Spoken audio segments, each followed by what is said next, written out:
Hello, everybody. Welcome to the Cool JDM Show. I'm the host, Derek Weldon, and to my left, we have Mike Dennis. Oh, wait, it's not Mike Dennis. This is Max doing the in front of the camera feature debut. Pretty much. Actually, we have done a face reveal before, but we haven't done you in front of the camera. Yeah. And here. Reasons for that to come pretty soon. Now, first things first, things that are going to be on the show, plenty. Actually, we probably stuffed too much awesomeness into this show, Max. Yeah. So to begin with, Mike has left us. Very sad story. We're going to talk about that in a second there. Max will do his best Mike impression. I'm trying, but let's see. You just got to act stupid in front of the camera. Oh, I'm very good at that, yes. Ask Max extremely personal questions. You'll get a chance to do that. Yep. We'll also talk about Japan being the best country in the world for car lovers. No joke about that. Or is it? You're going to help Jacob buy a crappy car. And actually, this just in, one of the cars Jacob's bidding on will go through during this show. So we'll have a live update on whether he won that car or not. Yes. Now two of them. Oh, Two. you know, it's such a bad thing to lose a car at auction and then to panic search the auction to try to find something else to bid on within a few minutes. So, Jacob, you're the guy advising the customers. It's on-the-job training. Also, Motocompo Adventure is complete. Now, we've talked about this before. We went on a Motocompo Adventure. We have adventured. And now it is time to edit the, 20 hours of video that we got. Cumulatively, 20 hours. Yeah, it's 650 gigabytes of footage. And Derek's car from 7 years ago resurfaces mysteriously. Ooh. Yeah, we are on the edge of our seats to find out what all of that means. Wait, I can... Ooh. Do you get to hear that? Yeah. Now that you're on this side of the table, you get to hear it, but you just chose not to let me hear it still. Correct. Yes. All right. Okay, so to open up and to... we'll just announce... You do the announcing. You seem to like doing that. Is it What's really the next industry? segment? Is it industry talk? Because we talk about me. Yeah, well, you are I'm the the topic industry. of the day. So to begin with here, Mike hasn't left the company. He is just in New Zealand for an extended holiday. Yes. Mike deserves an extended holiday because he works very hard. And so he's going to be gone until just about mid-January. Yeah. So we've got this show, next week's show, the following week's show. Then PCA is closed for 2 weeks. Yep. Christmas holidays. Thank you, Derek. It's true. Christmas holidays are coming up and 2 weeks off. How generous are we? Let's get Grant in here. Grant, how generous are we? Extremely. That's all you got to say about that. On a What scale would you like to be said? I mean, how many cars do you think we possibly could sell if we didn't close down? At least several. Mm-hmm. So you want to put a monetary value to the time off? And I want everyone to get down on their knees and thank me for that. We typically sell 3.3 cars per day. And if we're closed down for 2 weeks, then this is 12 sales days, Yep. right? You guys know the service fee. You can up that. Okay. Well, I'm just going to go onto my high horse here. Hopefully, Mike is watching from New Zealand. If I know anything about Mike, he's probably not watching. But if you are in the chat, Mike, I'm going to give you a monetary bonus. Oh, wow. Okay. Yep. I mean, the same thing when you're on vacation. You watch the show, you got a monetary bonus. I'm not going to tell you how much it is. Guys, clip this. Please clip this. Screen record and then send it to Derek's inbox. No, don't send it to Derek's inbox. Say it in the chat here. First time watching. When did Mike have his glow up? Yep. Lovely. And yeah, the Motocompo Adventure, probably the most fun that I've had in the entirety of working here. It was incredible. Okay. So we will talk about that pretty soon. Yes. Before we get into that, a lot of people that are watching right now, the tens of people that are watching right now are on the edge of their seat to try to find out more about you, Maximilian. Ooh, that's my full name, yes. It's not just Max, it's Maximilian. And your parents don't ever call you Max, right? They don't, no. It's only Maximilian. Only Maximilian. That is such a German thing. Yeah, I'm from Germany. This is my second language on the show. Right, So, and I'm that's doing my best. Everyone needs to give him big thumbs up No, because I can barely speak Japanese. You can speak English basically fluently, right?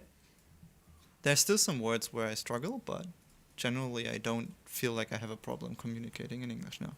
That's good. I guess it helps with work, right? Imagine work would be pretty stressful if you don't speak the language, right? Yep.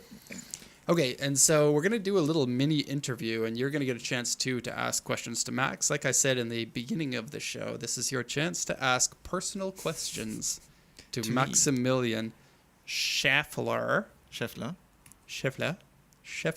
The- So if you do have questions for Max, go ahead and ask them. But for now, we will start our interview. And I already know the answers to many of these questions, but let's get right into it. So Yeah. first and foremost, tell you who you are and what you do at Pacific Coast Auto. If you wouldn't know that, that would be pretty sad. Yeah. Or it would mean I have Alzheimer's, which... Who am I? Yeah, my name would you be already sad. know. I'm a video producer at Pacific Coast Auto. I have joined the company 2.5 years ago now. Yeah, about that. March 2023, I think. And I do this and the videos you see on Drives Japan, and I do the videos you see on the PCA channel. I'm not filming them. Derek's filming them, but I'm editing them and uploading them and doing all the metadata stuff. And then a bunch of other design things and project things that we Like do you on the side. redesigned our logo and made the cool JDM logo Yes. as well, like Drives the one that Japan you guys logo, see like every design stuff you see. right here. Everything, Yeah. like the media guy, basically. And it's a lot of fun. Yeah, Max wears many hats with the company. We needed to hire somebody for video editing because we started doing the race. Like this all started from the races, right? Yeah. We wanted to. I mean, I bought a Roadster for inventory, and then I took it out for a drive. And if anyone who has ever driven a Roadster before knows, once you drive a Roadster, you're like, now I got to go to a racetrack. So we went to a racetrack, and we're like, this will be great. We'll film in the racetrack. We'll film what we're doing. We're going to be putting it on our channel. It'll be great. We ended up racing a lot, but not putting it onto the channel a lot. And then the videos just piled up. And then eventually I'm like, well, I can never have enough time to do this. I don't really know how to video edit all that well myself. So why not bring in an expert? And so we got a number of applications at that time, right? Over 100 people applied for the job. that many. We narrowed it down to basically a top 10, and of that, there were kind of like 3 or 4 solid picks for us. And I was so glad that we had such a wealth of greatness to choose from. But I think that you stood head and shoulders above everybody else. Thank you. No offense to anyone else who was who's watching this right now, but yeah, Max had a good mix of skill, right? Good mix of skill and also a car guy. Yeah. And you want to do car guy videos, you need to be a car guy yourself, because otherwise you don't know what People want. people want to see. And hopefully the Drives Japan channel, you can go check it out now if you... Another plug for it. Shameless plug. I mean, We need to do this. Drives Right? Japan channel. Please check it out. 1,998 subscribers at the beginning only of this. Only 2 left. So we haven't put up a video in like a month or so. Yes. More info on that soon. And so, yes, we hired you a while ago, and you've been doing video stuff. You've also been doing some kind of like web-related stuff, because your past experience has a lot of that sort of stuff in it. So where did you work previous to this? And I love telling people this because it makes me feel great. I worked at Porsche in the marketing department before coming to Japan. And then after that, it was a limited time contract. And then COVID struck, so I couldn't stay. But then after that, I worked at a web development agency, and I did the websites for Porsche on the agency side. So I got like two sites, and then I did a bunch of like freelance stuff throughout my life in video editing and video production. Yeah. And so there's like 2 things, like the web stuff and the video stuff together. And you previously lived in Japan before you moved from Germany to Japan, I right? guess that's the next question, right? No, we don't need to I mean, go we through the don't question. have to go exactly off of what I've written down, but I did an internship at a German company when I was studying. what's the name of the German company? Because You really want to... Okay, Bosch. So this guy here is like, PCA is so great, I'm gonna stop working at Bosch. This is my fantasy Okay, version yeah, of the yeah. story. Okay, It's- stop working at Bosch, stop working at Porsche. PCA is where it's at. Pretty much.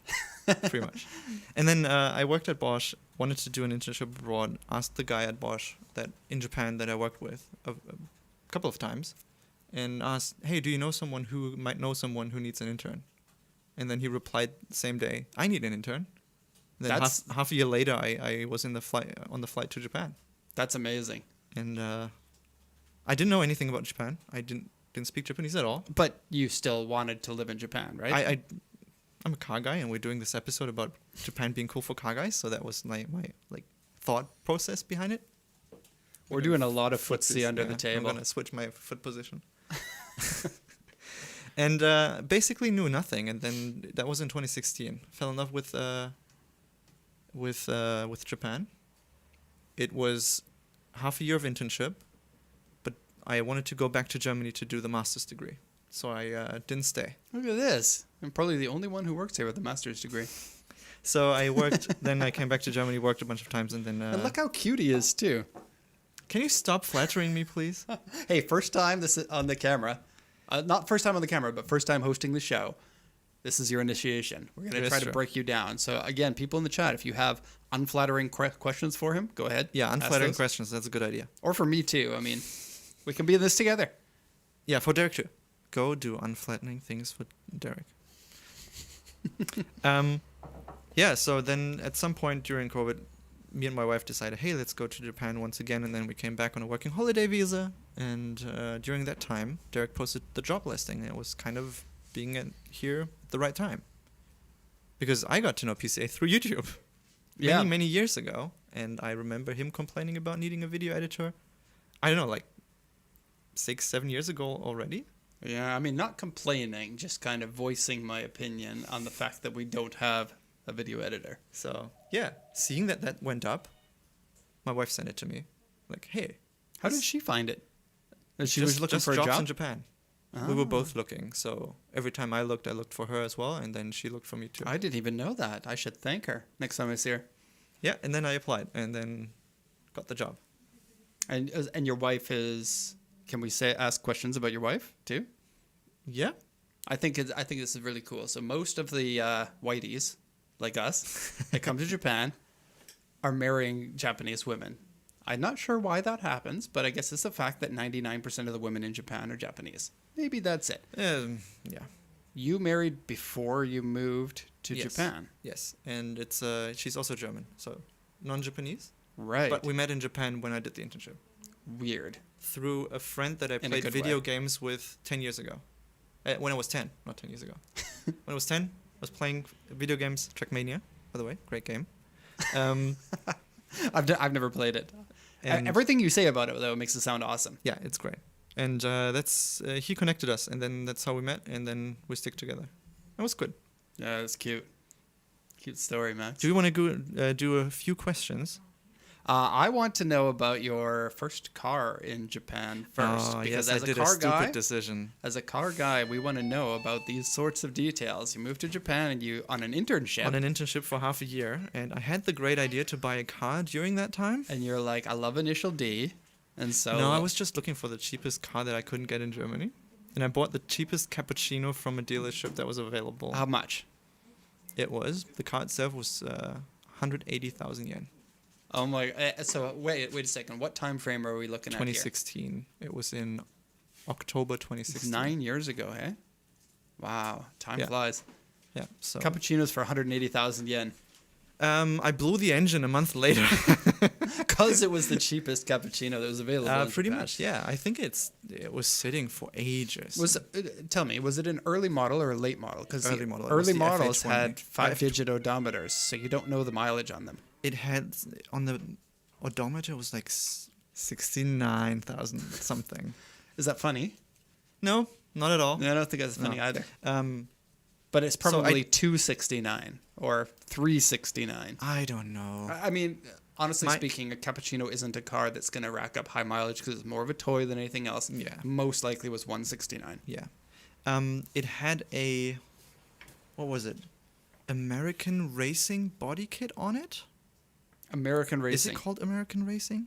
Japanese only car has an American Racing body kit on it. I found an article on a cappuccino that had this kit put on as the demo car for that company, and it had the same wheels and same stickers as the car that I bought.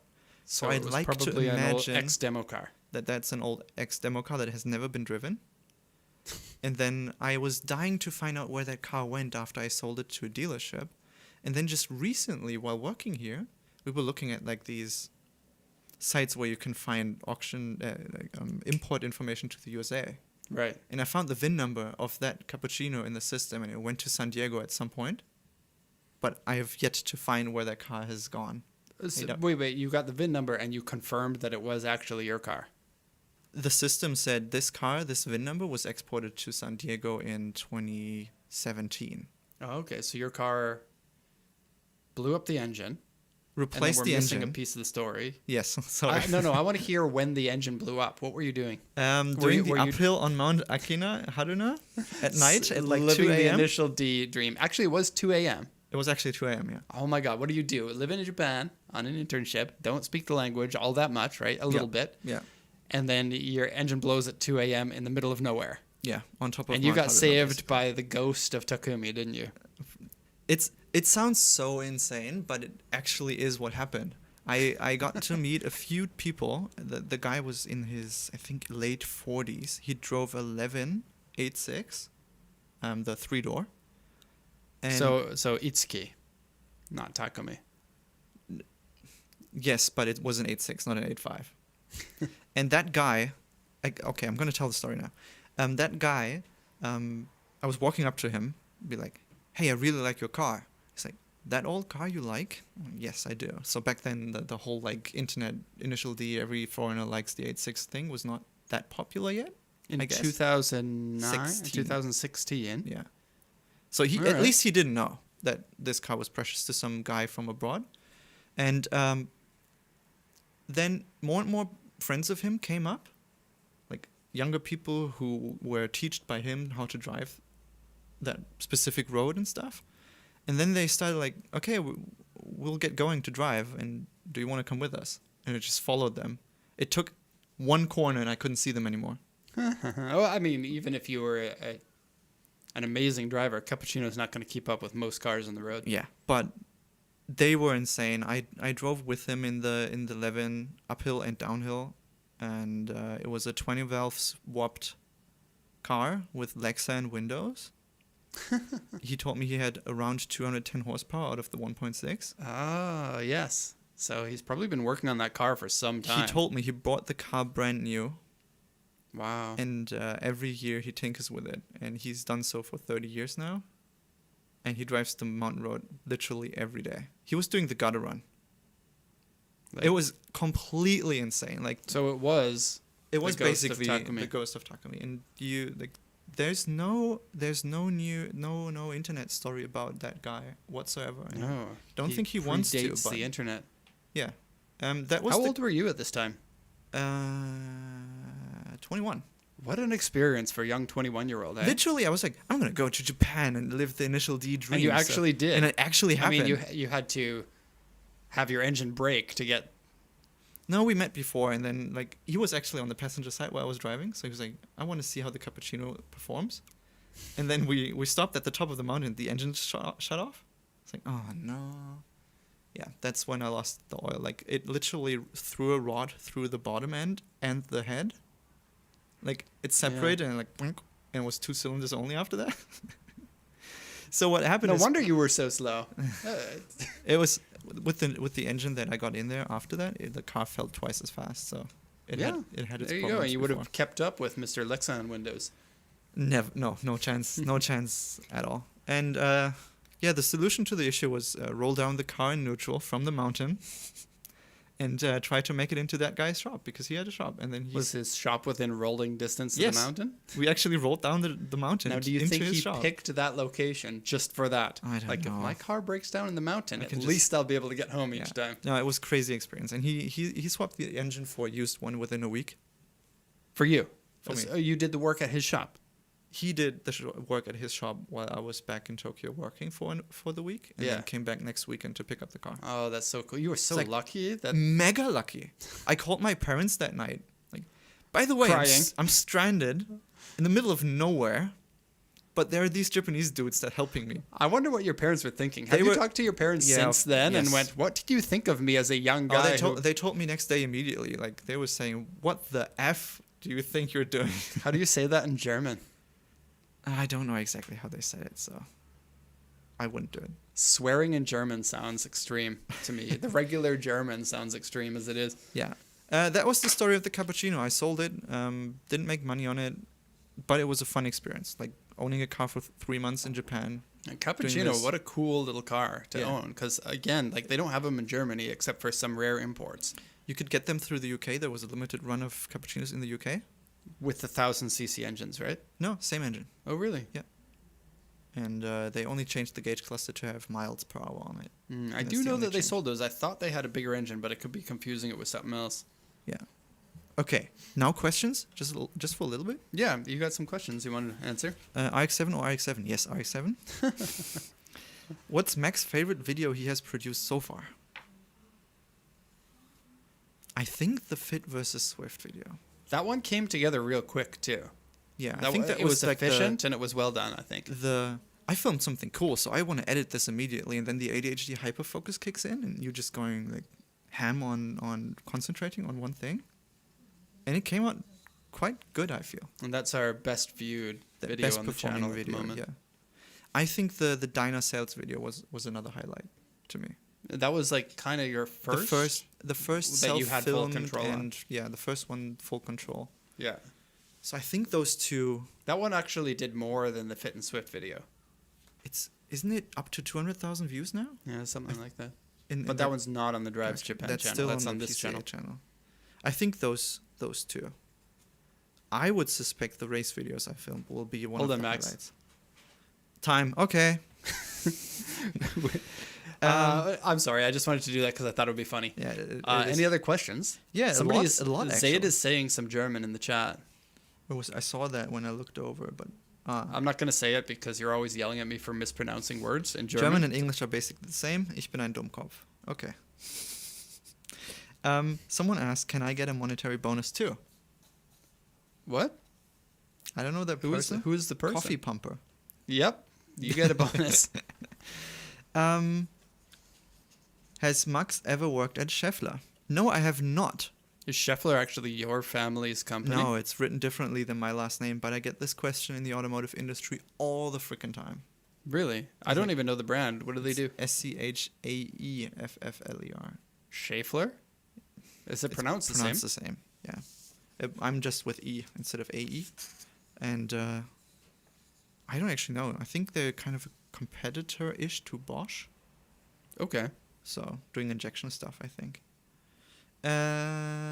Since Max is from Germany, which is his favorite German car and favorite German racetrack? Porsche Cayman GT4. Okay. Favorite German car. Yeah, fair enough. And racetrack is difficult. I've not been to too many, but I think Hockenheimring is. I was going to say that. I bet you're going to pick that because every German I've ever met tells me that's their favorite track. I don't know what it is. It's a small XF1 track in south of Germany. It's still a pretty big track, though. There's a long straight that comes up to a hairpin, so if you don't have brakes there, you're essentially done. They have a nice, long, sandy run out. Yeah, they so actually that do. you're not going to crash into a wall. Have you actually driven Nürburgring? I have not. I have rolled up to Nürburgring in my Civic, my first car. And then you chickened out. Yes, because at the time look at all the big boys. at the time I rolled up, there was this Megane RS crashing into the sidewall and flipping. Yeah. I saw that with my own eyes and I was like, okay, nope, not today. You never know. Like, people drive like crazy on that. And even if you're driving completely fair, somebody might just slide into you. It's a risk you take. Yeah. Okay, before we're done with the Max interview, I got two important questions for you. Number one, Yep. what car export company is the best one in Japan? Oh, that's a difficult question. I think it's PCA. You should Okay, buy that's the cars correct from answer. PCA. Next one, and this one I'm a little bit curious myself about. Okay. Why do you think that you were hired at PCA? What was it Because about I was you? saying a swear word in the interview. It is true that you did. I did. We talked about this before, but I thought it was funny. And he immediately went, "Ooh, I'm so sorry. Yeah. It came out by accident." But you were pushing me into it, right? Yes, I honestly speaking, I get a little bit bored in interviews because interviews are a fake communication. Yeah. The person being interviewed is not answering with real life things. It's basically like what makes me look like in the best light. And Yeah. we as a company are also kind of like asking questions we wouldn't normally ask people because it's a little bit like we need to try to figure out this person and break the mask off, right? And I tend to like to try to mix things up a little bit to catch people off guard as a way to try to take that mask off. It definitely And catch worked me with off Max. guard, He was just like, as soon as he started swearing, they just all came out. F word, the SH word, the B word. No, I don't think R word. I don't think I were swearing much No, after it that. was but- just that one. yeah, just that one.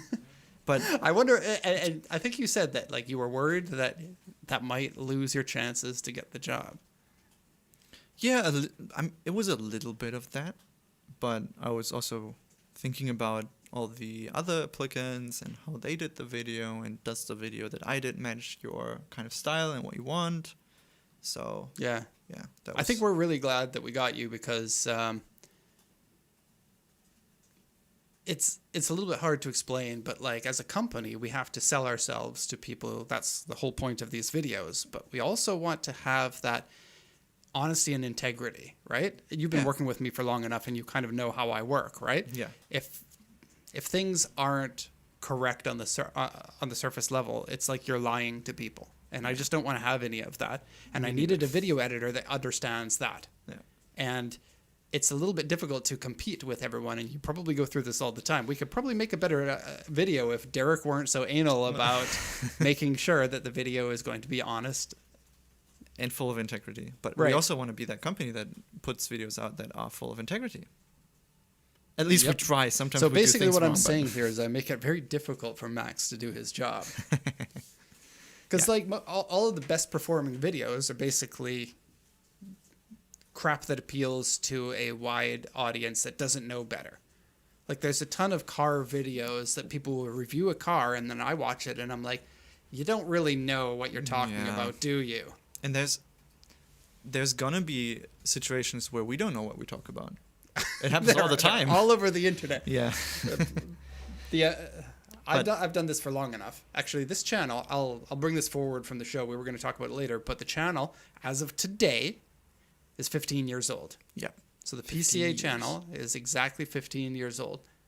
From That's crazy. 15 years is a long time. It's a long history of things on there that you can pick apart and find that are wrong about what I've said. And it has eaten me up in the past. These days, I'm like, yeah, some of the stuff I say is accidentally going to be wrong, especially since those videos are taken in one take, right? There's Yeah. no do-overs, and it's Right. just like if you accidentally say something wrong and catch it, great. But if you don't catch it, so It's many just times gonna- I'll press the record off button and I'll immediately go, oh, that was dumb. But I'm not going to go reshoot another 15-minute video just to make sure that I might say something Yeah. dumb in the next time I do it. Yeah. It happens. I mean, you're the company owner, but you still take time to do the videos for people who ask them to put on YouTube. So you need to manage your time. You're fluffing me up right now? Yeah, a little bit. All right, I'll I take thought it. I'm giving this back a little bit from all the fluffing up. Rage bait interview is crazy. Okay. But yes, I do like pineapple on pizza. I think everybody who works here likes pineapple on pizza. We tend to order it when we do pizza night. That's true.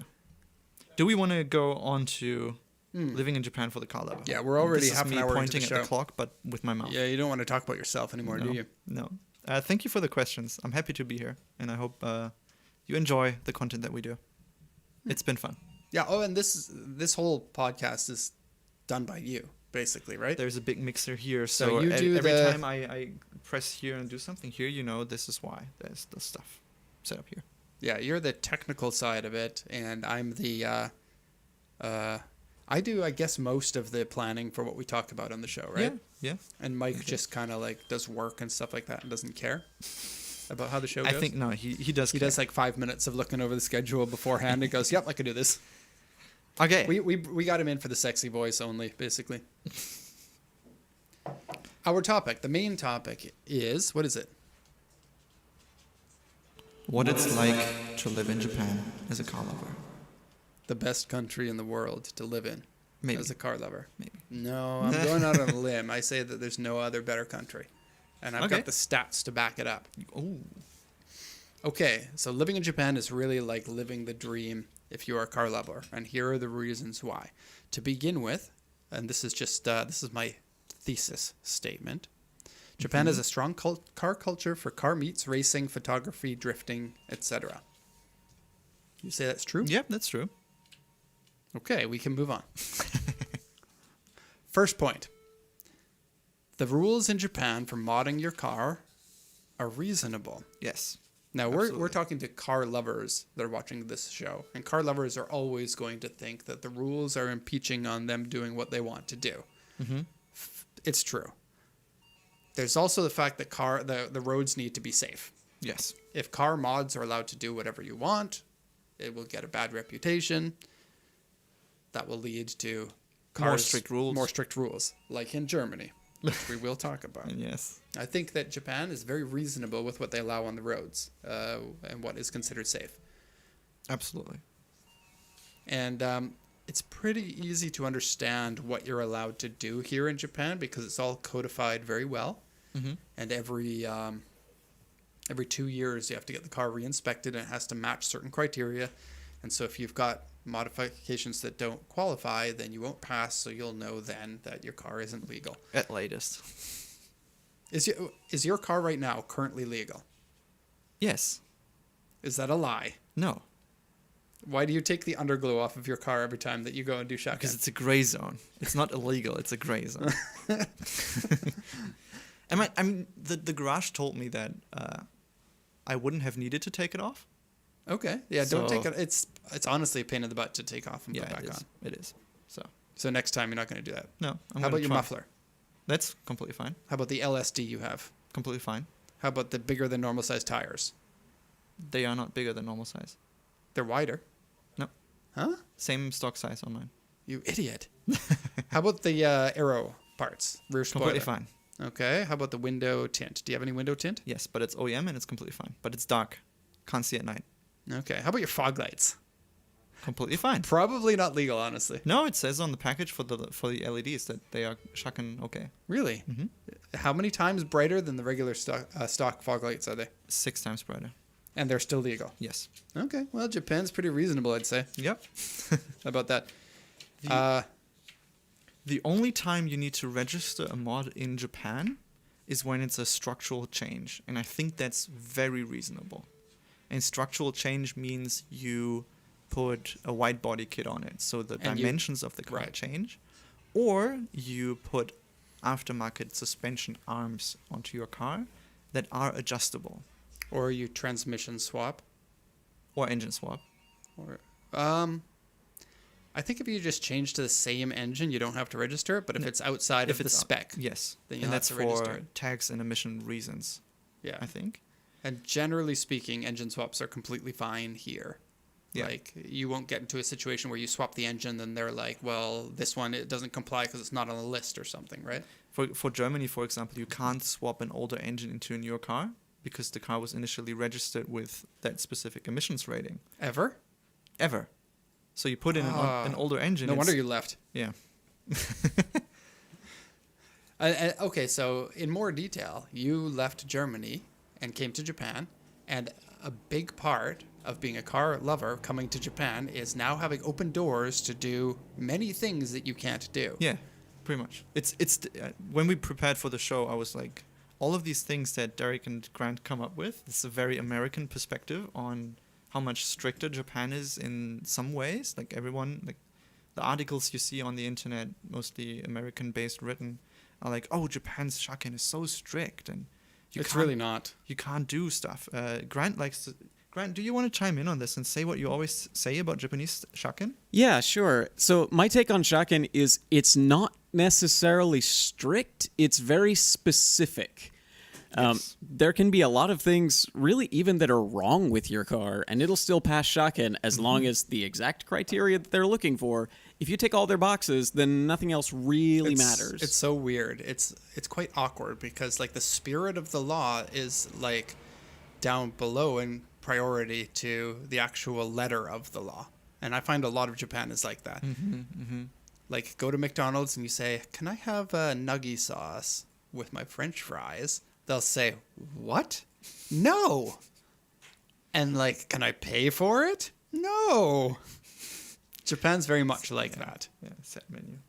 So that's shaken, and it's But like Literally. Germany, you can't put aero kits on your car unless it's officially registered with the compliance place, and then you Yeah. have to crash test your aero kits and stuff. Yeah, to get the TÜV certification. That's insane to It's me. insane, but at the same time, since coming here, it's interesting because my perspective has changed on where do I source parts and how do I know that a part is actually a good part.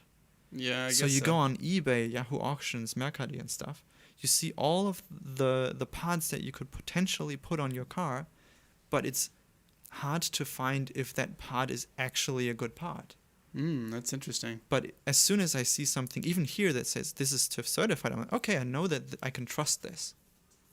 Do you Which think? is weird because before I was like, race wheels don't have TÜV and they're still great, so why don't they get Yeah. TÜV? So And then with TÜV, do you need to get a new TÜV for each different size of the wheels too?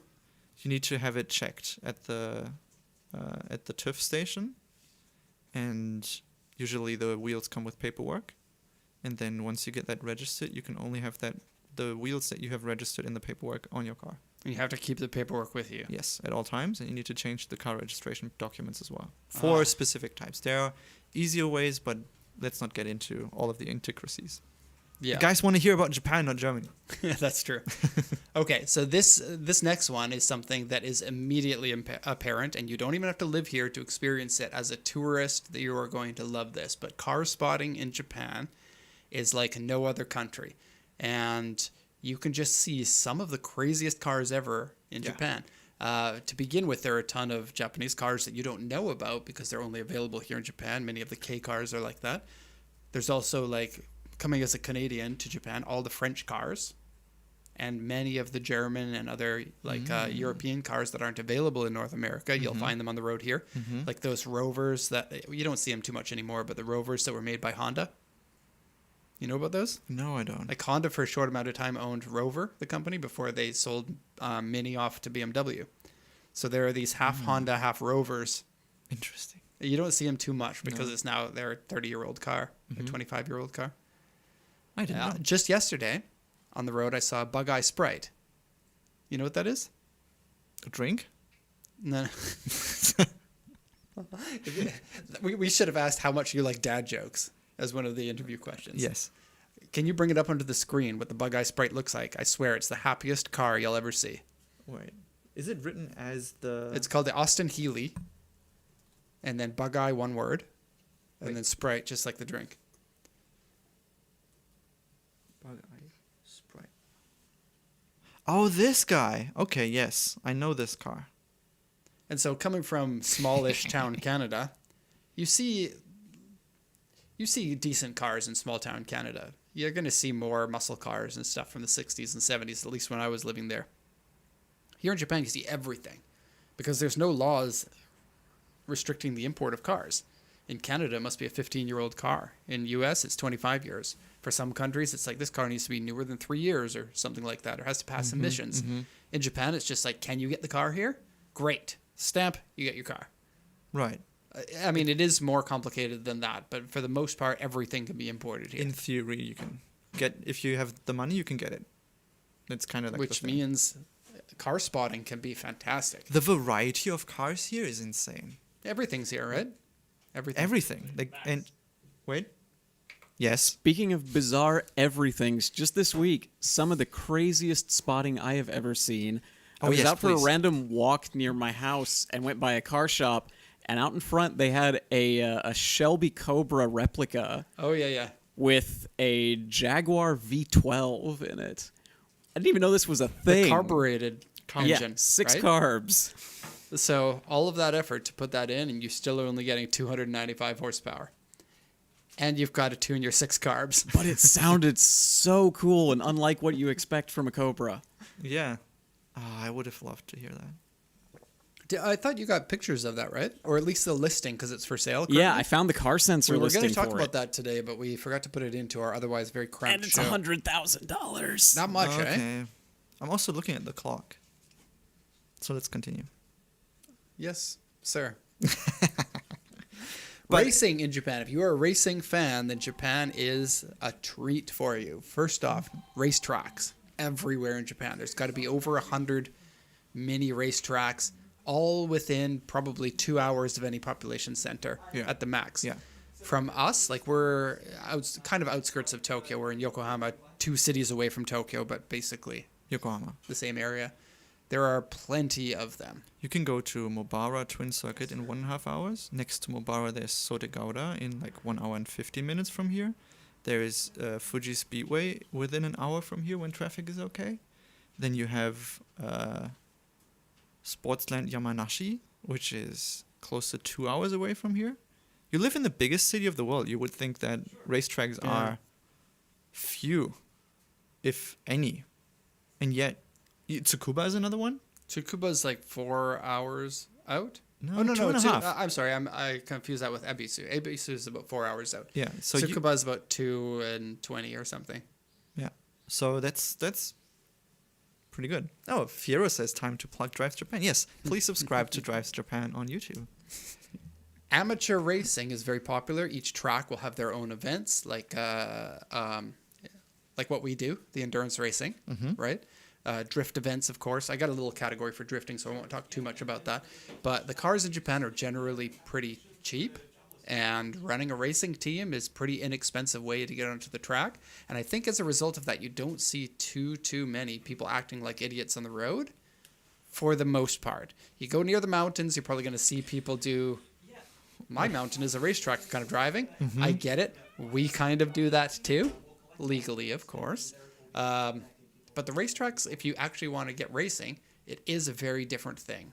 Like, people try to drive fast on the streets and pretend like they're race car drivers, but once you're on a racetrack, it is an absolutely different set of skills to be fast on it, because you get to go right up to the line of danger.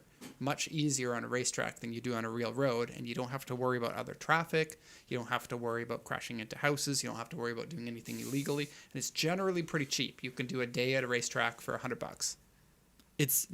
Mobara actually is very reasonable with the prices. You can just rock up there and say, I want to drive today, if it's a day for open driving, and plenty of days for open driving. We still need to do that with all of our cars, by the way. Even as a video for the Drives Japan channel. Yes, I do want all to do the that. staff go on a track and then use their cars, and I'm going to be the slowest in my car from 1972. It's not about who's fastest, it's about the experience. I want to bring my minivan for that. I want to see Derek's Corolla, sports car from 1972, right? Corolla 11, versus Derek's 250 horsepower minivan. Which one do you think is going to be faster? The Corolla, I'm pretty sure, but it is not a fast car. It is interesting to think about how that... Yeah, the van has more than twice the horsepower. But it's also 3 times the weight? 4 times Almost the 3 weight? times. Almost 3 times, okay. Yeah, 2,000 kilograms or something like that. And then Japan, I don't know if this is completely true, but I don't think Japan really does the autocross so much. Autocross in North America is really popular because there's no racetracks. You could drive 7 hours and not be near a racetrack. So what they do instead is they'll rent out parking lots, put cones on, and you just go around in the cones. I don't think they really do that too much here. I think because there are so many racetracks, you just go to racetracks, because then you can compete against your top time or something like that, and it's just much more engaging. On the other hand, kart racing tracks are not that common here. I think they're pretty common. In Stuttgart, we had like 6. Oh, I think they're much more common in Europe. Yeah. So You guys... I want to go karting, but you need to drive like 1 or 2 hours to get to a karting track. Yeah, it tends to be pretty expensive here on a rental too. Yeah. And because of space, it's hard to have your own cart. But if you have your own cart, Mobara has their kart track, right? That I know, but driving all the way out to Mobara. There's one in Gotemba, a big one. That's the one where you drove in the rain, right? No, that one is a pretend kart track. That's geez, where is that? I think that's in Yokohama. I mean, pretend track, like it's like the 100cc slow karts. Ah, okay. Like not the real fast ones that go like 150 kilometers an hour. Anyway, drifting. I will leave this one to you because I don't like drifting at all. I'm not super huge into the Yeah, drifting you know scene, more than I do. Again, tracks are everywhere. Rear-wheel drive Japanese cars are plentiful. ... But getting quite expensive now because drifters keep driving them into walls on purpose. And probably you guys Like watching, idiots. you know about this. YouTube is basically full of the drifting stuff. And then we try to do race videos. Because drifting sucks. We try to do race videos, and but the internet kind of wants the drifting more than just the race stuff. So it's kind of attached with the Japanese community, right? Absolutely. People associate Japan with drifting because drifting came from here, and many of the most iconic drift cars are Japanese. Yeah. And there's also a lot of, I guess, drifting community here. It's still very strong. And so that motorsports community, I think, for drifting is on another level than regular racing. Like, regular racing can be a little bit hoity-toity and, like, look at me with my collared shirt. But then drifting is much more, like, salt of the earth, kind of, like, grassroots, we're going to dirty. go have some fun Yeah, and fix our definitely. cars. Yeah. And for the most part, drivers don't hate each other. Yeah? It's Do not like drivers this- hate each other in drifting? Maybe not. Maybe this is not. I got to talk more about that in a second. But yeah, the companionship with like lack of a competitive hatred for each other, I think in motorsports is pretty easy to see. When you come here, it's very supportive. Yeah. Like when we do the endurance race, everyone's super nice to us. For And the most everyone part. helps each other. Like if something goes wrong, but basically everyone is just there, helps the competition. So Yeah. that's pretty nice. Yeah, I think that in general, Japan's just very. I mean, that's one point. Car enthusiasts don't hate each other. In other countries, there's the VW group, then there's the JDM group. Then Now there's in the North muscle car America, group. it's the domestics versus the imports, especially for people my age. And it's like vitriolic hate. And like just seeing a car that's Japanese will get those idiots going. I don't know how it is now because I've been living here for coming on 20 years. It was the same in Germany for me. We go to a car meet and then the VW group is like, what do Japanese The VW group. rice cooker? So my understanding of the VW group is they're pretty easygoing in North America. That's nice. They're kind of like the outsiders because they're for the German brands. There's the big boys, right? BMW, AMG, Audi, and Porsche. Porsche. Yeah. Volkswagen and Audi kind of fit together Yeah. because they're the same company, but they're like we're the quirky stepchild of the Germans, right? The more accepting, I would think. But yeah, absolutely, it's weird to me because I've been living here for so long. Mm-hmm. But the useless hatred for one another in the car scene because you've modified your car in a way that somebody doesn't like is absurd once you've lived away from it for long enough. Yeah. And in it the is end, so much more relaxing. in the grand scheme of things, car guys are a very small part of the population in each country. Right. So car guys need to stick together no matter what they drive. And Japan does that really, really, really well. You can go to a car meet. You have Lamborghini Aventadors next to an absolutely ratted out Civic, and the two guys still talk to each other like, hey, wow, your Aventador is really sweet. Like, what do you do? And that guy will answer and then ask questions about the Civic that's next to him. That's really, really a part of the Japanese scene here that I really, really like. And you only need to go up to someone and say, hey, I drive this car, I have a car here. And then you're already kind of in the, oh, this guy's one of us. And it's really, really welcoming. And it's a unique feeling if you are, the comparison, if you're a tourist, you can talk to people and say, I'm here because of the cars. And then you will get nice interactions. If you say, I live here and I do car stuff and this is my car, it's already like, no matter who you talk to, if it's a guy with a big block V8 muscle car on slicks at Daikoku, or if it's a person with the same car as yours, everyone is nice to you. And that's for me, that's the main part of why it's fun being here. Mm-hmm. I think also like Japanese people who have nice cars like to see the international interest in their car. So if they see a tourist who's like, oh, can I take a picture of your car? They're like, oh, the people outside of Japan are interested in this. I think to a lesser extent now because Japan has become like more understandable. But when I first moved here, it was absolutely very strong. It was like, oh, come see my car, kind of. Yeah. There weren't as much of a representation of people from outside of Japan at that time. That is true. And no street takeovers. I missed that completely. I just hear that it's a thing. It's becoming a thing here too. Is it the foreigners? Yes. Is it? I don't want to do. I dislike the foreigner bashing because you know how it is. There's always like that one person who sticks out, and then it's all of them at the same time. But I didn't even. Wait, there is some. There was multiple situations at Daikoku now where people do rev bombing. so like everyone just revs their engine really high all at the same time. Yes. Like lots of people. Usually it's one person that starts it, and then some other brain rot people think it's fun to join, and then that gets filmed and posted all over. And that's not the Japanese kind of car meet thing to do. So you're dunking on the foreigners here. No, there's a bunch of Japanese people who exhibit that kind of behavior too. Sure, the car community here, like here's something also that maybe people don't realize, but like if you're a car guy in North America, and this is probably the same in Germany, you're kind of seen as a normal dude. If you're a car guy in Japan, you're seen as an otaku instead. Right. And So- otaku is not...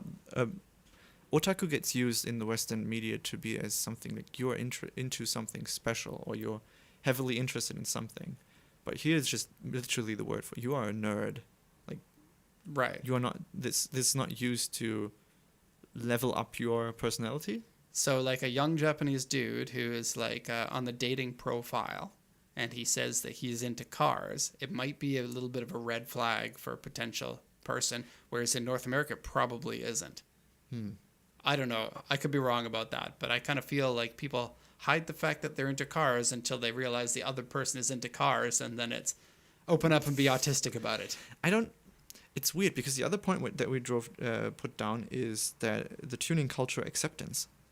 So many people change something on their car. But at the same time... You're talking about like mom and dad putting a body kit on their minivan. Right. Or wheels, or suspension, or an exhaust. Yes. Pretty much everyone at some point probably is like, oh, my exhaust has a rust hole in it. Let me get that sweet Kakimoto exhaust. I would on say my minivan." not joking, like 40+% of cars over 10 years old will have some modifications to them. Yeah. And it's cool. And it's odd because you were saying before that people in Germany don't get looked down upon if you do that, right? Yeah. It's like, oh, you couldn't spend the money on an OEM part? What a loser. Yeah. So. But just like nobody would put a body kit on a minivan unless they were making a very unique statement in Canada. Yeah, same for Germany. No one, like, why would you? But it's very common here. Or big brake kits on minivans is a thing. It's just some people want to have a hobby where they can spend money on and doesn't need to make sense. You said something earlier about like you don't have as much space to show your individuality here in Japan. That's a hot take. So, yeah. Sometimes I feel like a car here is more seen as like an expression of your personality where you are kind of allowed to show that. But I don't think it's applicable to everyone. I'm starting to get a runny nose and I don't have any tissues. What am I going to do, Max?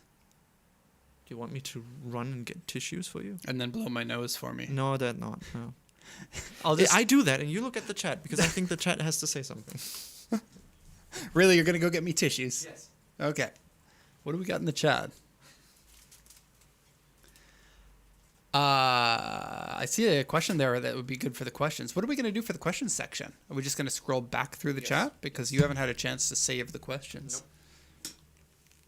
I have never met Alexei from Minori Yaro, but I think that he's a cool dude. We were talking before about authenticity in the work that you put out, and I think it is so easy here in Japan to paint a picture of the fantasy of Japan because people don't realize that Japan is actually one way, when it's so easy to be like, more content, I can put this clickbaity kind of stuff. And you know what I'm talking about, right? Yeah. And Alexei doesn't partake in that. And that to me gets so much respect because he could be making more views, more money if he did dip into that, and he doesn't. So to me, it's an honorable thing. I met him multiple times, talked to him, and he's just a cool dude. I would love to do something with him at some point. Yeah, definitely. Use the sleeves for the nose. Yes, sir. Okay, we're good there. And does Derek like Itasha? Actually, he says Derek does Itasha ? The answer is no, but I would love to. I think Itasha is pretty cool. Probably not for my own car, but maybe something for the channel at one point. We've got that company that can do wraps and stuff, so maybe we can delve into... Itasha would be cool. We could buy Jacob a crappy car and then Itasha his car. He's saying yeah in the background. Wait, who was it that said yeah? Jacob. Was it Jacob? Jacob. I thought I heard Grant say yeah and Jacob go no. Yeah, get a little K car with Grant's Itasha on it. Grant's wife is a professional artist, so maybe we can get her to design it too. We can get some X-rated Itasha. Yep. What about Summit? That's not a topic that we're talking about right now. We're talking about how Japan is the great place for car enthusiasts. That is also true. Okay, so I got a few other things. I kind of want to burn through this quick because we've been on this for a while. I have to talk about the mountain passes, otherwise known as the toge. This is the most epic thing ever. Going on a driving trip in the toge. So Japan is a mountain country, right? So a lot of these roads are very twisty, just like a racetrack, but a ton of elevation changes at the same time. These roads are well maintained. They don't really go anywhere other than tourist locations. And it's a big tourist pull, not only for car guys, but for regular families to get the kids into the van and then just drive the mountain roads. And they have all sorts of tourist stops along the way. You can buy ice cream. You can buy, last time I was out, I bought wasabi, like the real wasabi from the root. Mm-hmm. Oh my God, it tasted so good. And you just spend a day driving, enjoying the views of Mount Fuji. Yeah. The roads are like little racetracks, and there's a ton of really interesting, cool cars driving out there. And if the weather is nice, it actually doesn't matter where you go. Of course, you need to look on Google Maps where you find where there's a cool road, or you just do the. That's a twisty road. I'll go there. Yeah, or you do the initial D roads as Alex is suggesting. You don't need to go to the Instagram, this is the spot you need to hit when you're in Japan thing. Rent a car for a few days and just drive around the mountains. Every time it's great. It is amazing. Some of the best experience. And then they have all these lookout areas in the mountains where you can see like the twisty road down below in the city or the ocean or something. And there will be like 15 or 20 interesting, cool cars there. You just walk up and down looking at the cars, taking pictures. The guys will be like, hey, peace, check out my car. And then you come back to the same place again, there'll be new cars there. It's sort of like driving around in the boulevard, but you're actually on fun roads with other sports cars. Literally, as a car guy, nothing gets better than that. Some of the best times ever. Except for when your brakes break on the downhill, like what happened to me last time.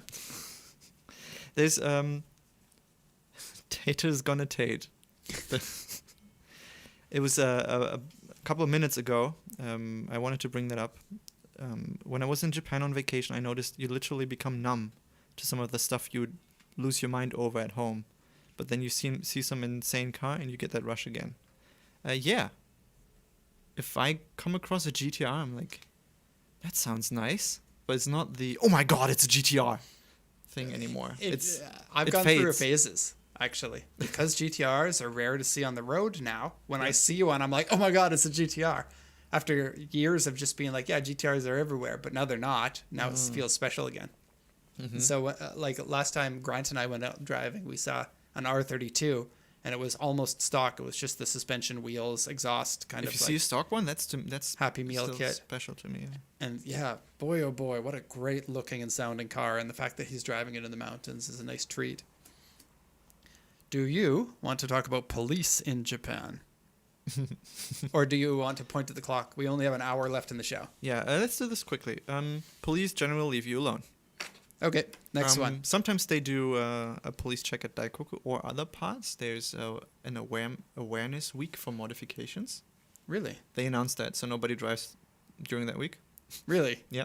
They do police checks often around the Tokyo Auto Salon time. Yeah. Because that's always crazy. What kind of meets go on and stuff that goes on. The parking lot of the auto salon is always almost better than the auto salon itself. Yeah. But for the most part, if I see a police car, I don't have there's police anymore. The police seem to harass car enthusiasts I think it matters where you are, but there are some places like in Vancouver, you're going to get harassed for having a modified car because the general sentiment is like, F these guys. But in Japan, you just don't get harassed, and the police are respectful to you. Yeah. If you're not being an idiot. But I guess that goes for every country. I'm usually not an idiot when I drive. So that's fine, yeah. Usually. Okay, cars in Japan are cheap. You can get fun to drive cars in Japan for cheap. The balance is that the registration is pretty expensive and the road tax. Insurance can be expensive. It depends on which insurance that you get. The minimum insurance here doesn't cover very much, though. No. I got additional insurance recently. Yeah. And it doesn't even cover damages to my car. Yeah, it's Because mostly it's too if you old. screw up someone else's car. Yeah. Yeah. And a lot of people here are underinsured, so if you get in an accident, you might have some trouble. Yay. Okay, Japan has Initial D arcades. Say you come to Japan and you don't have a car to drive, you can still play Initial D arcade. Do you Yes. still play? Yes, sometimes. Not too often anymore, but I could play more. But I also don't want to spend my salary on Initial D arcades. Because you want to spend it on car parts instead. Correct. But I have the same car in Initial D looking exactly the same as my real car. I love which is doing really that fun. in games. Yeah. General road maintenance is very good. Potholes are not really a problem. I have in brackets here except Hokkaido because they get a lot of snow up there and roads are going to get thrashed as a result.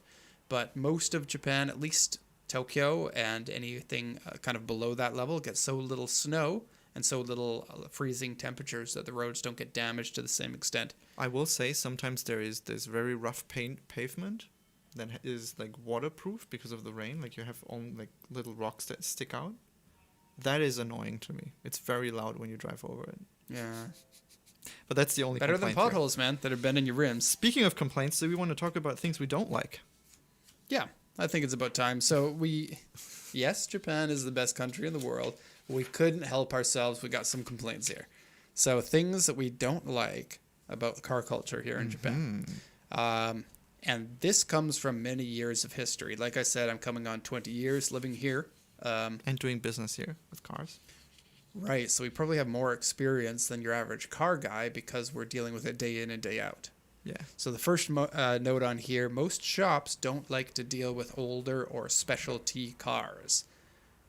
This might surprise a lot of people, but the average age of cars in Japan is so much newer than any other country.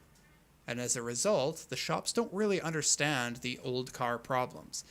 They'd spend 90+% of their time doing brakes and air filters and Windshield oil wipers. changes and windshield wipers and Yeah. headlight adjustments and all of this really easy high value work that they don't even want to gain the ability to diagnose huge problems on cars. Most people would just scrap a car when it gets bad and then a specialty shop will rebuild it and send it back to auction or something. But this makes it hard as a car enthusiast to find a shop that can actually take care of you. And then the ones that can take care of you are going to be kind of expensive because now that is a niche kind of thing. Old car, really expensive work. We're talking twice the labor rates. You need to find a specialist. And there are some specialists. It's just for the grand scheme of things, there aren't so many. So they tend to be pretty busy. I would like to put a counter argument to this. Sure. You can probably find a specialty shop for any specific or niche car in Japan. Sure, yeah. And I don't think And you you'll can just wait 7 months to get it in. Yeah, that's also true, but you don't get that in many other countries, I don't feel. In Germany, you don't get that. There is no, 8.6 specialty shop. There is no... Really? I mean, of course, there is, the VW specialty shop. That's the equivalent for domestic cars. And you'll usually there. have, a rotary shop in the big cities just because, But we don't have that either. I think there's, 1 or 2 shops in the whole country that kind of know how rotaries work. So it's a big commitment to get that car. Right. Yeah. But you have your Miata specialty shops, you have your Mini specialty shops here, Delica specialty shops. Unfortunately, not really an Altezza specialty shop. Not yet. Not yet. When it gets classic enough, then it will Maybe, get that. It's maybe. still kind of bordering on being a classic. Engine rebuilds here, really expensive because nobody bloody knows how to do them. Parts availability, really lacking in Japan. Some of the cars that we export, we have to buy parts from North America or other countries in order to get them. Yeah, sometimes, yeah. There is no Rock Auto here. There is no auto parts shop for the retail buyer. No space in Japan and no general appetite to work on your own cars means parts shops don't exist. You generally buy stuff of Yahoo Auctions from someone who buys parts as a company and then marks it up for you as the end customer. Right. All of the like Napa Auto Parts kind of shops are just business to business, not business to consumer. And they might sell to you, but a lot of them are going to be like, what? Where's your shop? Yep. Yeah. And yeah, buying stuff off the internet is how a lot of people are getting their parts. You can't just rock up to the shop and be like, hey, I need a distributor cap for my 70s Corolla. And I used to work in an auto part shop, so this is weird for me. I was like, where are all the shops here? Especially when you're new in the business. Everyone's like, hey, can I get parts? And then I'm like, yeah, I'll go find them for you because I'm in Japan. And it's also fun because on the other side of the world, you look at parts like, or shops like RE Amamiya, C West, what else? Charge Speed. You think of them so highly, and you think this is like wow, they produce in Japan. This is awesome. And then you go to those shops, and it's a one-lift workshop in an apartment building. They're usually pretty small, right? And they have their production somewhere. Sometimes not even in Japan anymore. Really? I heard stories, but I can't confirm, so I will not discuss that any further. But very mature of you. It's less. This is a hot take podcast. Let it all out. It's less special than you would think, but they're still doing amazing work. I'm not going to discredit that. Like C West, Charge I don't know Speed, too much about tuning stuff anymore. Yeah. Gotta say, dynos in Japan, not so much of a thing. Like rolling dynos are super rare here. Most of them are hub dynos, I guess, for space requirements. And finding a shop that can dyno your car and then tinker and then dyno your car and tinker, like I was so surprised when we put the Lupo on the dyno in that one shop thing. It was on a residential little street. The Lupo is basically straight pipe, right? There's one resonator on the back. It's a very aggressive exhaust that's probably not street legal. Yeah. But the car was a race car, and so we didn't do anything wrong. Anyway. So we got the Lupo there, and it was just like one garage thing with the back of the Lupo poking out on the street. Like literally 7 meters away from the house. Like the wall of someone's house. I think it was a tofu shop next to it or something. Of course, and then Japan, right? Then we did like, I don't know, 5 pulls on the dyno with the... And it was insane. And he was like, we can't do too many because of noise complaints. And then he goes, let's do another. It was fun. Tuning in Japan, this may be a hot take, and I might be wrong about this. Japan has a lot of skill in tuning, but I don't think it's easily available for everybody. I think that the shops that do all the best tuning tend to be work that they do on their own cars, that then they sell that type of high customization work at top dollar to anyone who wants to get it done. As a package. Right. Pretty much. Like Midori is a good example of this, the engine builder for Skylines. They have their set way of doing things, and if you ask for anything outside of that, they can probably do it, but that R&D is going to cost you an awful lot. The full customization, like, oh, you want to put that engine into that car? The shops have the know-how to do it, but the amount that they would have to charge to make it worth it for them is so high that that kind of stuff doesn't get done. It's around 4 to 5 million yen to do an engine swap with Shaken. Really? Yeah, work labor and Shaken. For what kind of car are we talking about? I was on a website, funnily enough, yesterday. They swapped a 2JZ into a Toyota 2000 GT. A 2JZ into a Toyota 2000 GT. And then automatic transmission. What? Right? Why would you even do that? I don't even know. That sounds like going to the fireplace and dumping all your money into it and then dancing around in your underpants. And they said another engine to put like a 2J into an Altezza or something is 4 million or something. That's ridiculous. That's especially since the 2J came in that car originally, so motor mounts line up already.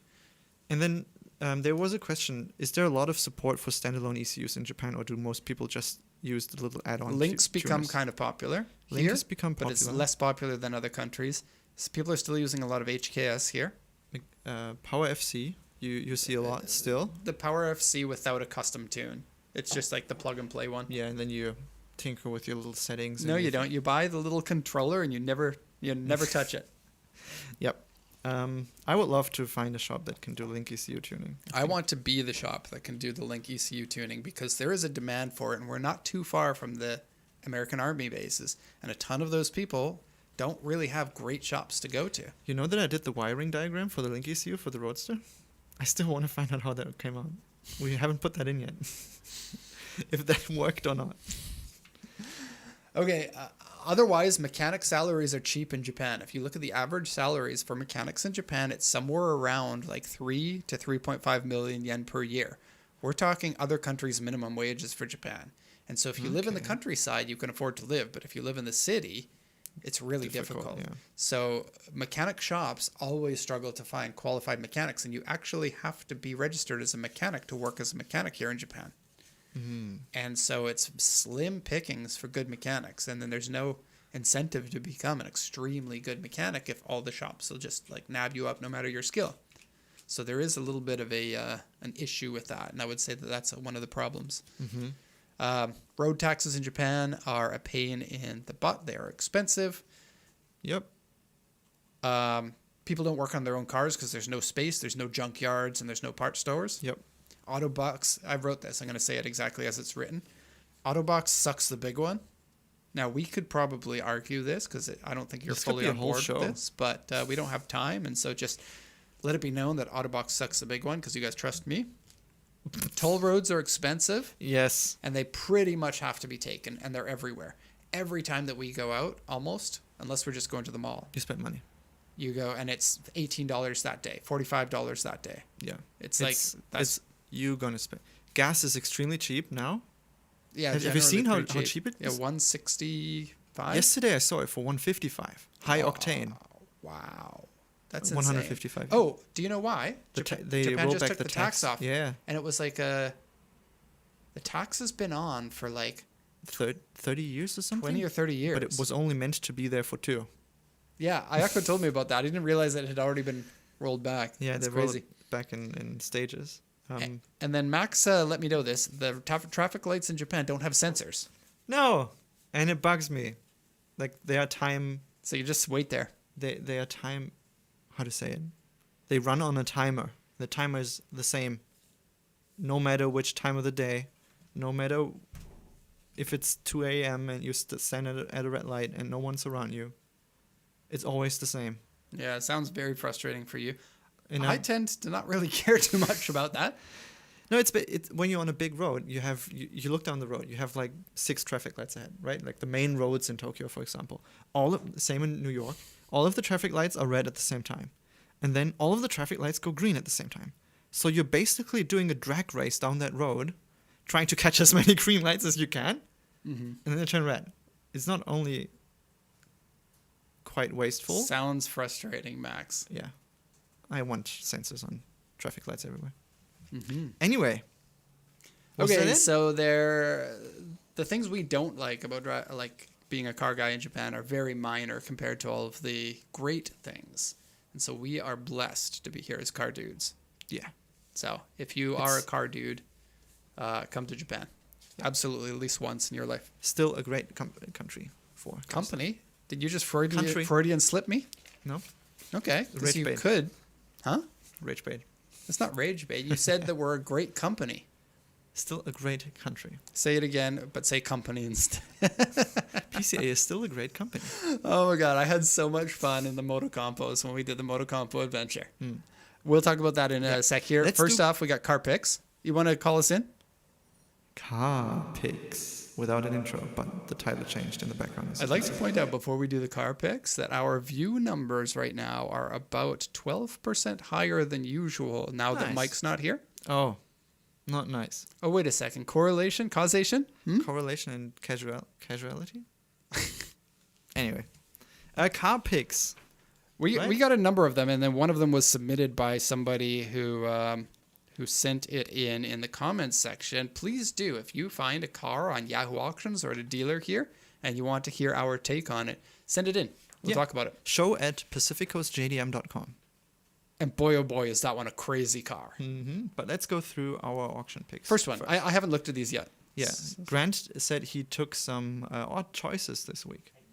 Sometimes it can be a little bit hard. Yes, Grant, your mic is open now. Excellent. Hello. So the first car here is... What is this? This is not a good car, and it's not in good condition, but it's weird and interesting. I've never seen that front end like that. The Sprinter is basically the Corolla, right? Yes. And so this is a 1985 Sprinter with a manual diesel. Oh, I remember when I first moved here and opened the company, there were a ton of these kind of diesel cars. But you don't see them anymore. Yeah. Like everyone used to make a diesel. Mm-hmm. It's kind of crazy. It's from Hokkaido. It's in really bad shape. Don't buy this car, but it's weird and interesting. A diesel Sprinter. So it's basically like an 8.6, right? Except front-wheel drive. I saw this one in Europe a few times. I was like, wait a second, these headlights look familiar, but it's not an 8.6. What is it? That would make And I it the didn't know. first This one- generation Sprinter front-wheel drive, right? Correct. This is the 80 series. Yep. So at a very short amount of time, there was an overlap of front-wheel drive and rear-wheel drive sold at the same time. Interesting. Yeah, that rust, you're right. As Grant said, not the a good rust one. is bad. Yeah. So we're not going to go deep into this one. It's just interesting that they still exist Hey. and come up. It's Right? on Watanabe's. It looks to be, yes. Engine bay looks kind of clean, though. Yeah, the engine doesn't look terrible. Interesting. Wait a Right. second. Speedolino is a real product. It's like the cheapest DIY standalone ECU. Who comes up with the name Speedo? Because it's an Speed- Arduino for speed. Speeduino. No, That yeah. comment, oof, front-wheel drive diesel. Yeah. Hey, there are a lot of great front-wheel drive diesel cars.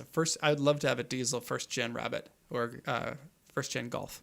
Mhm. They're called Rabbits for some reason in Canada. Yeah, interesting pick. Next car. Is This this a one's Jacob Special? This one's a Jacob Special. This is a Daihatsu Move SRXX. SRX. Yeah. Switch. That line is interesting. Yeah, these to me are iconic 90s It's styling. incredible 90s K car, K wagon styling, like meaningless roof spoiler, stickers everywhere. Oh, I love it. Daihatsu Move. Do you want Is to? this one four-wheel drive and turbo? Correct. Okay, Derek, you can look at the auction sheet and tell us what the auction sheet says. Looks a little bit rough. It's got rust on the hood and roof. Did Jacob actually want to bid on this one? I hope not. No, Jacob has not actually bid on this one. I think it We might are be. trying to get Jacob a crappy car. Yeah, I think this might be a bit out of his budget. We're going... Really? Potentially, yes. Even with S2 on the roof. Who's buying Yeah. that? Yeah. Yikes. Yeah. Okay, so aftermarket steering wheel. There you go. The most important point. Everything else sucks. Let's go to the next one. Oh, yeah, engine room has rust in it. Still, it looks funky. To me, these were the most milquetoast version of the K cars when I first moved here. It was like, if you didn't have any style or personality, you'd buy this. Not to say that that hasn't changed, because cars have evolved differently. You guys laughing in the back. Jacob is, yes. I believe mostly because this is exactly the type of vehicle he's looking for. I'm going back on what I said here, though. Yeah. Like, there can be a car that is boring for one generation, and then if it is on the road for long enough, it starts to become cool. That is fair. I love the door mirrors, by the way. It's like a Truck door like mirror a on a truck K door van. Yeah. okay. Speaking of truck door mirrors, on to our next one. This one's Grant, actually you're pretty good. moderating this. Okay, there we go. Grant's sad because he's not on the show when Mike was gone. Yeah. We were going to have Grant and Jacob alternate, but it turns out that with Mike gone, we're short-staffed, and they really need to be working selling cars. So, Yeah, unfortunately, someone has to keep the business running. unfortunately, So it's a Delica, right? with truck mirrors. Yes. And it's actually in really good shape. These the Star Wagons, it is getting very hard to find them halfway decent anymore. This one is an Active World Winter yeah. Special. I have no idea what that means, but it's cool. The Winter Special is not an actual name. It's just an Active World, and then it has the Winter Package on Okay, it. Winter cool. Package is twin batteries and an uprated alternator. Gotcha. And you got a fog light cover on your fog lights, which is actually really cool. It covers it so that snow doesn't fall. Oh, sweet. You see that little plastic thing? Yeah. And to find one of those that's not all cracked up and warped, it's pretty hard. So this one looks uniquely good. Cool. Yeah, mileage is pretty low. It's a high roof. It's a manual diesel. Kind of all the things you want if you're looking for one of these. No, this is the perfect Star Wagon. It's just missing the roof the sky roof. What Yep. the heck's it called? Crystal The light crystal roof. light. Yeah. Look at the side though. That Decal? is exactly the cups from the 90s. Type into a Google search 90s paper cup. 90s paper cup. A bit different though. No, tell me that's exactly the same. It's a bit different. It's got the teal and the purple, I guess, crayon look. Now go back to the Delica. Teal and purple, crayon look. I see no difference. Perfect. On to the next one. By the way, you can buy this from Oh, auction. what did we get? You get a video done by me. Now you can see me. The guy that has previously done media for Porsche. No, not media, but Just say it. no, I'm not lying. I'm not like the guys who lie on their resume. A website is a type of media. This is not a lie. You did social. Wait, you said you did social media. That's media. It's right in the name. This guy did media for Porsche. No, if you buy a car, you get a fun video that you can post on your social media for free. If you buy a car that has been featured on the show, so we make sure we only I like how you backtracked that. we only feature crap cars, so nobody We're buys meanwhile it. So selling like 3 or 4 cars, and everyone's like, Max said it. yeah, we don't want. The next car is a small person, Daihatsu small person. Max legitimately said he didn't want to say the name of this car on the show today. Does someone wants to write this in the chat? What this car's name is? There's an auto filter for it. It'll Is it? actually send a bomb to your house. Oh. No, there's not. Grant. Yeah. Wow, it's in good condition. It's in quite good condition, and also been repainted, which I don't see often with these, and I really like the color. I think that blue looks cool on it. And the wheel choice is supreme. Isn't it just? those SSR, whatever they're called? Yep. Mark something? Mark 1, Mark 2, something No, like not that? Mark 1 or 2 or 4. I think 3? I don't know. Mark They are Mark 1s. Are they? Okay. Yeah. The original racing wheel. Yep. Very cool. 4-speed manual as a sales point. This Yes. car has a 4-speed. Yep. And It looks like the a 12th fantastic condition. The 12-inch alloy wheel has little circles around it. Like, look at this. Yeah. This. Oh, and that the back rack bar that's all chrome. Yep. That's yeah, pretty this is the midget to get. And because it is a manual, no one can ride with you. Oh, is it a one-seater from the manual? Yes. Yeah, because the Ah. automatic only had the pretend seat next to it, right? Yep. The mini seat. Okay, what do you think this will cost for our fellow viewers here that can Has purchase it been this? at auction before? I'm just opening this at the moment. Let's see. Oh, perfect. We know it sold for $327 previously. Indeed. 327,000 That's a deal. yen. So That's the pretty current good. seller is somebody bought it looking to flip for around 480, That's the start price. probably. Last time the start price was 480. Yeah, but that's at a stock listing, so that you can kind of Okay. not a real okay. auction. You Right. can use that as a rough guideline of what they might be looking for it. Still, I think 480. Yeah. That's a deal for one of those. Absolutely. This one looks great. If we make a video for the midget, we got to think like Let's I'm not already think thinking about funny troubling things. thoughts. Yes, don't do it. let's go on to the next one. And the next one is one that was sent in by Art, a viewer of ours who has sent in a bunch of stuff before. This is one that I didn't know existed, and it kind of bridges the gap between two of my all-time favorite cars. Yep. Used to own an 8.6, Mm-hmm. right? Which is also one of your favorite cars. Yes. And your best buddy in Japan has one. Yes. And then my current car, which is the 8.6's father, the TE27. And so this one here is a Carina. That's right? Yeah. Yes. Yep. Carina. But not just any. Except, we'll go take a look at the engine. And I want Grant to explain this because this is fantastic. Yeah, I adore this car and this engine. So this is a 3T GT-E. It is a 1.8 liter twin cam, twin spark, 8 valve, EFI turbo engine, makes 160. The engine comes from the notchback Celica of this generation, and was in the WRC homologations for that. Toyota also just decided to put it in the Carina for 2 years. reasons. Just for fun. Yeah. I love all those spark plug wires. Like Twin Spark back in the day had to get those sparks from the distributor. So look at all those wires. Yep. Yeah. Looks complicated. Yeah, super cool. And then the Art wrote something to go with this car. The special thing about this specific car is that it's a pre-facelift from 1983. And it is the GT-R spec of that car, which is actually not the race version, but it's a more luxurious version. Mm-hmm. And the more race version is the GTT, apparently. I'm surprised they only got 160 horsepower out of a 1.8 turbo. Yeah, Like, I I mean, get it's it that it's very an old early turbo. 80s. Yeah. Yeah. So, Oh, but those Yeah. 3T, the bottom of it is a 3T, which was the Corolla's engine in North America, the 1.8 liter downdraft single carb that made 80 Not a lot of something power, horsepower. yeah. But With- people the blocks are robust, so people tune them to like 500 horsepower. Yep. So you could absolutely tune this with a twin cam head, probably to some pretty serious power numbers. The WRC version made 600, I believe. Wow. A fitting question. Look Do at the you- price. Yeah. 5.5 million, 5.6 million might as well be. Yeah. Fitting question here. Do you purchase from Yahoo Auctions for customers? Yep. You want to buy this? Go ahead. You also get to knock 10% off of that most of the time. Some of the dealers, because like that is supposed to include the tax, so we'll take that off for you. Sometimes the dealers are like, nope, it's a personal sale, so no tax included in this. They're kind of skirting the rules. Yeah. But wow, and even original wheels and stuff, although it's and fender mirrors, Yep. what a treat. It's expensive, but it's also great piece of Yeah. history. The guy knows he's got something special and is Yeah. holding on to it.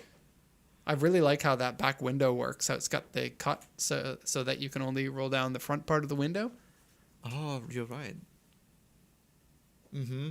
and then the line keeps going down, so it's got the carina and the triangle there. I bet you in real life that looks very unique. It certainly is an oddly good looking car for what it is. Okay, let's Are we done that segment? yeah, skip the video and let's go to This Week at PCA. Are we 'Cause, sure we don't want to play the video? It's only 20 seconds and it's I funny. am pretty sure we don't want to watch But it's 20 seconds and it's funny, Max. okay. Usually you don't see my my facial expressions when these situations happen, but now you And see then it. now we've got proof. There you go. あのカリーナに強い味方がやってきた。ツインカムターボ。鬼に金棒、ツインカムにターボ。 It's pretty funny. Like why? Why? He's like the epitome of cool in the 80s カリ too. ーナ Yeah. 1800ツインカムターボ新登場。 Like you get to be the hero that saves dogs. Yeah. It's like, and we wanted to make a full episode on ads from the 80s at some point anyway. Or just any ads. Or just Japanese any ads go hard. Yeah, it's fun. Okay, next segment. This week at PCA, we've got something weird in the audio. Yeah, there's a video just playing. We Wait, as it said much as- Gunsai. Do you want to watch yes, that? As much as I want to watch that, we do want to go to This Week at PCA. Okay, so we got a number of things here, and all interesting things. And I would like to at some point move this back to the beginning of the show because I Okay. think this is good warm up. First off, a story of a nefarious dealer who has broken the 3 cardinal sins, and we've got proof of one of those sins that they broke. So first off, we wanted to buy this car from the dealer, and the dealer is like, okay, here's some information about it. We called back and forth, the regular kind of stuff. And then we showed that to the buyer, and then the buyer came back to us and said, okay, I need to know, can we get any discounts off of the prices listed on the website? And I'd like to get some under-car photos of the areas of rust, because he says there's some surface rust on it. And he comes back, and he didn't send us new pictures. He's like, the listing online has the pictures, and of course we've already seen those, so we're asking for more, and he's like, there's some over there. Whatever. Go look at whatever. Yeah. He decides to increase the price on it, only by $700, but still, like, what are you doing? Increasing the price on your car. Here's the price, and he broke it down too. So he's like, here's what it is after tax, here's what the recycle ticket is, and here's everything. And it's just a breakdown list of prices. And you add them all up, and it's more than what is listed on the website. Yeah, great. Because he's one of those kind of See, car dealers are the same. fuckheads. And then the next thing that he did is he sent us the auction sheet to prove the condition on it. Now, I will not go back on what I just called this dealer. Take a look at this auction sheet. Now, this is if you know USS auction sheets, you can tell that this is a USS format. So he's showing that he bought the car from USS. But it's a little bit suspect, isn't it? Now, he knows that he's selling from one car dealer himself to us, another car dealer, and yet he still decided to send us this auction sheet that is absolutely faked, and we'll get into it in a second. But I'm wondering, does this dealer do this to every customer? Oh, yes, I've got this fantastic condition, grade 4B car that I got from auction. Here's the auction sheet. This is actual proof of how the car is. Right. Now, when you sell stuff at USS auctions, you've probably seen there's a typed version of the sheet, and then there's the handwritten version of the sheet. And USS has been slowly moving over to the typed version at several of their auctions, but you'll still see both of them. This one here was prepared to be sold at auction because some of the stuff that's on there, they've actually put into their system as a typed item. You can see things like the chassis code Here. and the sales points and whatnot. And then you can see some other things that are very clearly different resolution. How much can we zoom in there? So you can, Gregor was already saying it, sus4. Absolutely. And also, you notice what I've been doing just now? I cannot select the text here. I can select this text here. So that means that was done in a PDF editing program.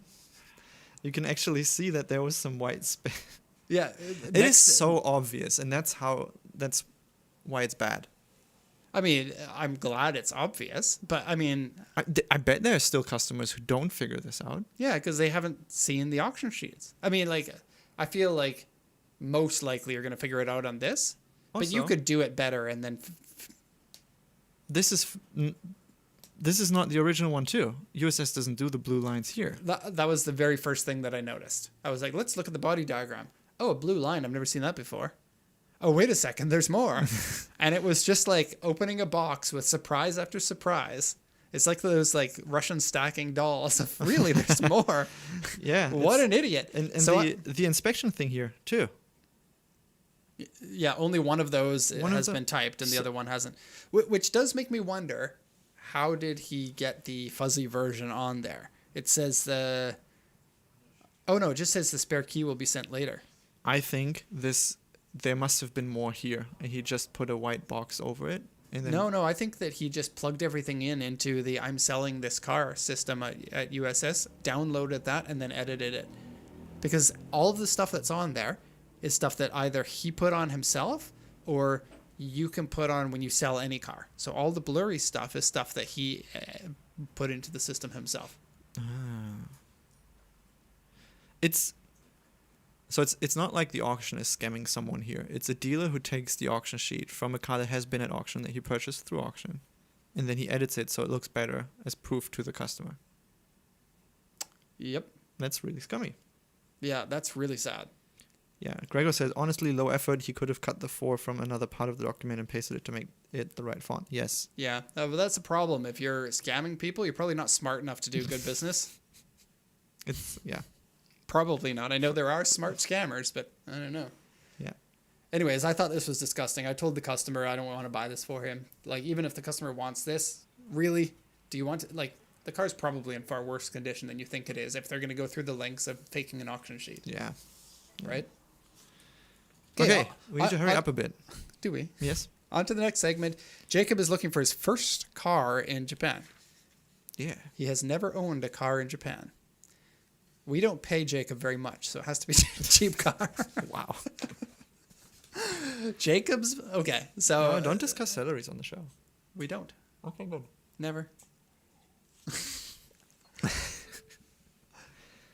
Okay, so Jacob's looking to buy a car, and Jacob has this kind of side thing where he sells parts, right? He has people contact him and says, I want to buy some wheels from Yahoo Auctions, and he buys them and sends them out and whatnot. At the moment, he has to carry everything to the post office, which sucks when they're big items that he has to send out. Mm-hmm.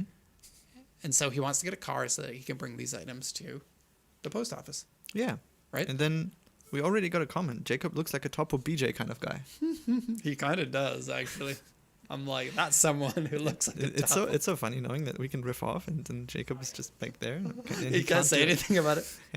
Jacob, if you really must refute what we have to say, you can go over to Grant's microphone. Every word is 500 yen off of your salary. Wait a second, we don't talk about salaries. That's right. Yeah. So what we want to do is we want to encourage you as a viewer to make recommendations for cars that Jacob can buy. Put them either in the comments section or in the chat right now, and you can pick some things. However, budget. Wait a second. That one for Jacob that we're bidding on now, when does that go through? They've already all gone through and we failed. The microphone was not on. Grant, can you update us again with the microphone on? I can, yes. Which one of the 6 or 8 would you like to know about? He's bid on 6 or 8 cars today? No, I think it was 4. Wow, somebody's desperate. So he wanted to bid on something that was going through while the show is happening, and the result was? We bid 90,000 and it sold for 102. Oh, that's close. That's close. So his It was budget close. is 100,000 That's yen. like a day's worth of work. It was Wait, we're very talking about close. salaries again. No. So it's his budget is 100,000 yen. If you send in any recommendations, what you get, keep that in mind. And it's most likely going to have to be a K car because K cars are just way, way cheaper to register and to drive. So E38, E36, 328, 5-speed. Nope. Yeah, be very keen about the budget because he's not going to want to go much over 100,000 yen, which does sound like a low amount, but remember, this is Japanese auctions that are plenty of cars that are really cheap. Like, we just saw one go through that he didn't, I guess, notice or something. It was a Daihatsu Miragino, and it sold for 55,000 yen. That's $370. Yeah. Crazy. So we got Honda Odyssey. It's not a K car, but they do go cheap sometimes. Let me just go through the list. Yeah, we do have a the list of cars stuff for inspiration. Yeah, for inspiration. So these are all cars that were on Jacob's list. So first one here, a Daihatsu Atrai, which is basically Daihatsu's version of the K-Van at the time. Yeah, next one. I just picked out the year 2005 for all of these, just because I didn't want to go to the actual years for the cars that he wanted, so it might be slightly newer or slightly older. Lapin SS. Mm-hmm. This would be one of the few ones he could probably afford with a 5-speed manual, honestly. Yeah. Because I think manuals this increase would the be- price. This would be sweet. Next one, Honda Vamos. Yeah, so he can go vamos to the post office. I Then, love the dad jokes, right? yep, EK Wagon. it's not a Civic. Daihatsu Terios, which happens to be the car that he is most keen on. It looks funky, and I do see him drive around in this. I have driven one, and I told Jacob this already. It's one of the worst cars I've ever driven. It feels like you're driving a Jimny, except it's more car-like, and you don't get the off-road capabilities. Now the tissues poke into the frame. Sorry. And the next one This is Every Wagon. looks angry. Yeah. It's cool. I like how the front bumper might as well be like they're trying to do the sports cars of the 90s. Like, look at our big intakes for that. You know, you need that extra cooling for your race car, but it's a K-Van. And the K-Works. I But think that one is K-Works off is the a budget, I think. mad stretch for the Yeah. budget. Yeah. K-Works is basically an Alto Works in a different suit. So we got Honda Gyro as a suggestion. Suzuki Wagon RR. Yeah, not a bad choice. You can sounds- get one with it's an automatic within that budget for sure. Sounds like he needs a fit. Yep. Yeah, I mean, the small car, if you don't... K car is probably better, just because of the price differences. Probably, yeah. Jimny. Jimny would be mad, but that's Budget stretch that's too, right? Yeah, good Jimnys are 500,000 yen and up. Hijet deck van. Those are so nerdy, but that would be outside of the budget too. And then we could have a deck. We have the open deck BB, and then the deck van has the same kind of pickup truck Yeah, back right. end. We could have a super battle of tailgates. Yeah. K-Works is too expensive, yes. Double the money and get a Pro Box. It's not a That's bad not choice, a bad honestly. choice, yeah. Pro Box, he could register as a commercial vehicle too, so He can get cheap registration if he doesn't mind the inspections every year. Mm-hmm. Gregor says, honestly, go from those options, Lapin SS looks the best, Jacob. I like the Every Wagon. How He about likes the the Every Subaru Wagon. Dex? Dex, I don't know what that is. It's a Subaru. I don't know how to. It's like a K car from Subaru. Has any... Oh, no. This is some... I'm going to save this for the questions.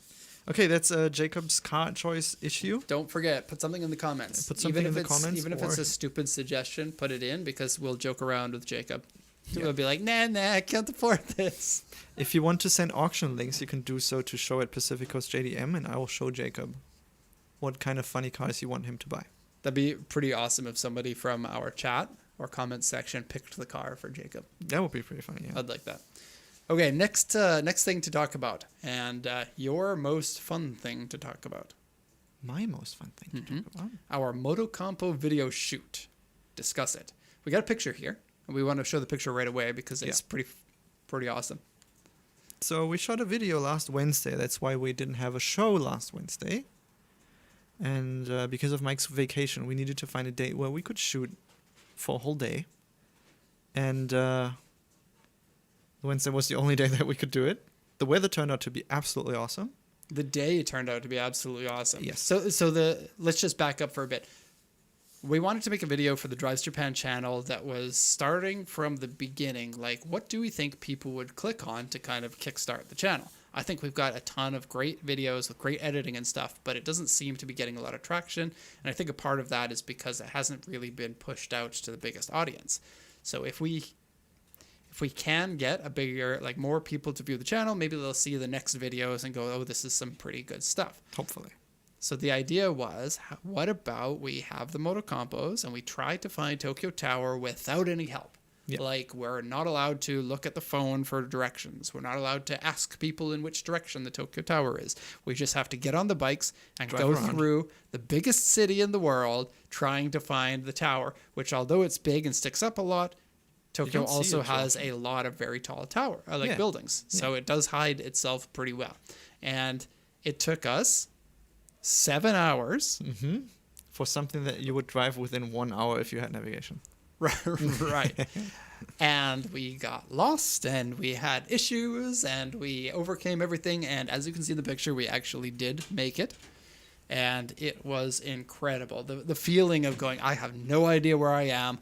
That's okay. And On this tiny bike. the funny part, you ask my wife or you ask anyone who knows Mike, both of us are so bad with directions. Like, I could tell, yeah. like legitimately bad at directions. And for some reason, we did it. oh, We look at the comment. Actually made it. Last comment in the chat. Is that a flat tire I see? Oh, you need to You'll find have out. to watch what- the video yeah. to find out what happened in it. But yes. Yeah, the Cool JDM show doesn't get viewed by enough people in order to give away the video. So No, the video is not given away by this. You have a sharp eye. Tater's gonna Tate. yeah, absolutely. There was one thing that I wanted to say. I'm just going to see if I had written down. One thing I'd like to point out, the whole thing is not staged. Right, we actually Integrity and stuff. We talked about this. we left here in a car, right? You were driving. Jacob was there because Jacob was driving. You were the camera guy. Mike and I were in the back seat of the BB. We had toques, like a beanie pulled over our eyes. They couldn't see where we go. They And didn't know where. And the entire car ride, we had the beanies on, so we couldn't even look outside the window to see which direction we were going. And the drop-off location was predetermined, right? Yep. By you, but we didn't know where it was or which direction. It was right on the outskirts of Tokyo, Yeah. right? But Tokyo meets up with Kanagawa. everything, right? So like it's city in this way, city that way, city that way. Can't really see the big buildings from where we were. It was very cool. Yep. I planned where I would like to drop them off, then looked what kind of routes would potentially happen. And then you started driving and you immediately turned into the wrong direction, which was pretty funny. And Max was tracking us on GPS and in the car where Yeah, your GPS didn't work, unfortunately. We needed to change settings if that would have to that to get that working, but at least we have the GPS of the camera car. So Right. you get to know the route that they took and all the offshoots that we did and all the issues that we have. And what a cool vehicle to be driving around in Japan, because like You got mad attention that day. And mad attention in Japan is extra attention, because in Japan, people will pretend like you're doing something completely normal if you're not doing something normal. Like I dressed up as Megatron one time for Halloween, and I rode the train as Megatron with like a big cardboard Megatron. But nobody looked at you. I mean, every once in a while, someone would, but people pretended that they weren't riding the train with Megatron. I mean, people were giving us thumbs up and stuff, or what is that? One guy is like, I guess he was from somewhere in Europe, and he's like, I love this Moto Compo. Yep. It was fun. Good stuff. It was a lot of stuff to shoot. At this point, I have cut down we did 7 hours of driving. The footage is around 9 hours, and I cut 80% of the footage down, and I'm at Just over an hour, right? 1 hour and 20 minutes. But it's Wow. absolutely just the stuff that I find interesting, and it's gonna be compressed more with voiceovers and things. So it's a lot of work, but I wish Turned Mike out was good. here to give his feedback on how that day felt for him. yeah. Because apparently, does the word ass count as a swear word? Because I've already said the F word once. We put badass Delica on the thumbnail, so I guess not. Mike complained profusely about how uncomfortable the seat was, and he went into very great detail on the exact feelings he was having. Repeatedly. So you guys had radios, but the radios were only used to Communicate with you, right? communicate with me and say, hey Max, we need to go this way, we want to go this way. And I could hear, I now listened to everything you guys said on your Because our microphone. microphones were going into your headphones without the radios being on, right? Yes, I could hear it in the beginning, but I didn't hear it later in the day. But yes, he was explaining in great detail how shaky the engine and the seat of the Moto Compo is. And he's a big dude. In a He's specific like 90 location kilograms. of his butt. He It was pretty funny. is like him with a Moto Compo. He's 2/3 of the weight of that, Yeah. all resting on that teeny little seat. It's like this big. We watched a bunch of clips in the office already, and everyone laughed at how both Derek and Mike look driving on the Moto Compo on a big Japanese road. It's pretty hilarious, and I'm really looking forward to show that video to you guys. It's gonna be pretty good, I think. Right. We're not sure when it's going to come out. We're trying to hit that before we go on break, right? Depending on the video that we want to do after that when we shoot. Yeah, this. we have an idea with it for a companion video with that. Yes. Max handled everything. He handled it quite well. It was a very technical day for him, so fairly stressful, but it was handled really well. And hopefully that's more of the type of stuff that we're going to be able to produce for the channel. Yes. We do have that idea of buying the F-150 here in Japan and then driving around the tight roads in Japan to say, this is why American trucks don't sell in Japan. Yep. Let's see how that goes. Okay, very quickly here, my old RX-7 came up for auction recently, and Grant found it, and he's like, hey, isn't that... I mean, it's not really mine. We had bought the car under a really weird story, actually, and we just owned it for a long time. We didn't really use it that much, but there it is. It came up for auction. Is it still at auction, or is it already gone through? It and has it's just already gone through. So I bought it in May of 2018, and I had it until July of 2022, so 4 years. Oh, I didn't even know. I bought it for 510,000 yen, and 4 years later sold it for 1,050,000 yen. Oh. So doubled the price in 4 years. Now this was COVID's price increase time, right, when it was sold, but then it sold again. This was just 2 weeks ago, in November. Are you able to say the sold price on this? Yeah. Okay. Sold for 1.365. So another 36%, 35% increase in the price Yeah. in just the last 3 years for the FC. Mileage, when I bought it, was 140,000 kilometers. Currently 149,000 kilometers. That's so not a lot of 9,000 increase. kilometers in 9 years. 1,000 kilometers a year. Wow. I mean, we didn't drive it at all, basically. So for our 4 years, or Yeah. how many years? Yeah, for our 4 years we had it, the mileage didn't increase. But still, 9,000 kilometers in 3 years is still very little. Yeah, it just goes to show you how fast it can happen that a car just sits for a long time. It's cool to see the cars from your past come up again somehow. Mm-hmm. Yeah. Okay. I'll skip the next thing. Yep. Give us the snacks. We And gotta talk about Q&A. this. We are going to do Q&A now. And I'm going to talk about Black Thunder. Yes. We'll put it on the tier list of Japanese snacks, which is the best authority. If you're coming to Japan, make sure that you hit up our show and see what the best snacks are so that when you come here, you can try them all yourself.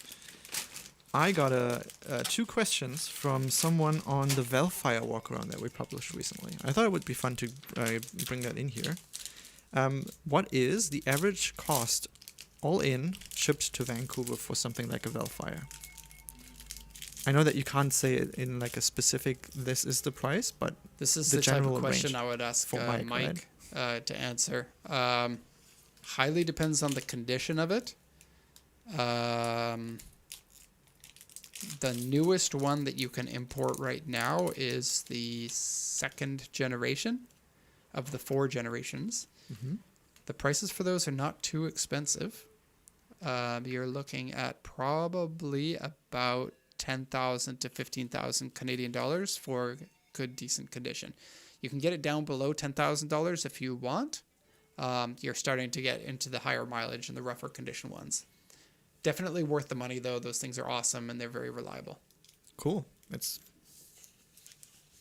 By the way, Yeah, no, this is a common chocolate bar in Japan. I guess kind of chocolate bar?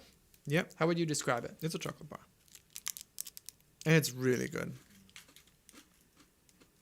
It's chocolate and peanuts and dark chocolate. We'll go to the tier list in just a second. He also asked, do Vellfires have middle row ISOFIX? Do you know Yes. about that? Yes. All of them. All of them? Yeah. Cool. I don't think all of them have rear row. I think all of them do for middle row, but you're not putting your car seats in the back. It's too inconvenient. So, the Black Thunder for the tier list. What do you think? Japan doesn't have a lot of chocolate bars. They have Snickers here, right? Snickers about are one of the only ones. And then these ones aren't really chocolate bars because they only come in these small size, not the bigger ones, right? Mhm. It's like a chocolate bar snack. I feel like it's missing something. Like it's really good, but it would like if it had caramel or something like that as well. It's very crispy. So that makes me hear you want to downgrade it a little bit. The because- chocolate quality is good, which is I find chocolate bars in Canada to be very low quality chocolate since I've been living here in Japan. And I know that's how you feel about Japanese candy compared to German. Is the German is better, right? It depends. I wouldn't say that as a blanket statement. I would give it A tier. It's pretty up there, to be honest. I think it's good, but I'm looking at the other things that are on here. I think I'd put it as a B tier. B tier. So we need a tiebreaker. Yeah, the Kit Kat Choco Mint stuff is kind of more special than this. But it's this- also a special time yeah. only. Let's put it B tier. Yeah, I'm I think fine B with that. tier is good. B tier. I don't know if the chat will agree or disagree. You'll have to come to Japan and eat it, and then you can prove us wrong. So go ahead and do that. Yeah. Got more questions? Yes, we do. We're actually have doing more. really excellent for time. Ah, So I'm going to blame all of our time troubles on Mike, actually. When I know it's definitely my fault. usually, I don't have the questions printed, by the way, so you see me flop around with these pages a lot. But next question comes from Bumpynet or Art. Thanks to Derek's remark in the Off-Road Sylvia walk-around video, I just happened to scroll back to the early videos of PCA. There I found the announcement of a new channel called Drive Japan Channel. Now that sounds very familiar to the Drives Japan channel. I remember watching content I on got this one, something to say about this. but it was abandoned after person named Paul left the company. The content is quite similar to some content on the Drives Japan channel, and it feels like a precursor to the current channel. Why did you choose to open a new channel instead of reusing the older channel and renaming it? Okay, there's a bunch to get through here. Yeah.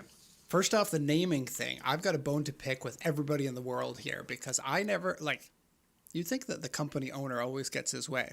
And I do try to push for my way every time that I can. But I never got my way in this way. I always wanted to name the channel Drive Japan. Drive Japan. Paul didn't like that.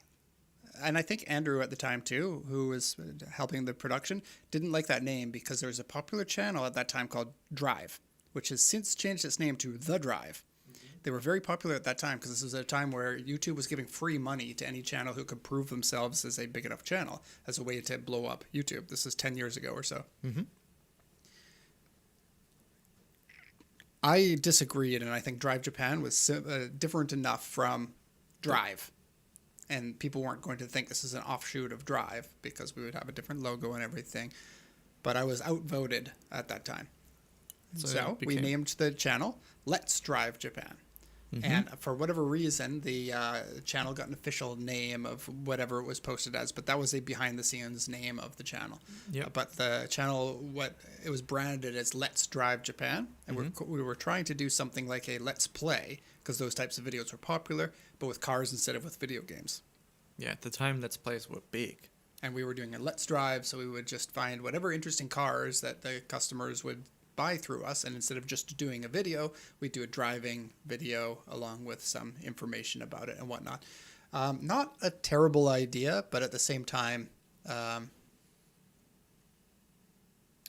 feel like it's fairly easy content to replicate, meaning that if that type of video would do big, almost anyone could do it. Be able to do the same types of stuff that you're doing as long as they can get their hands on interesting cars.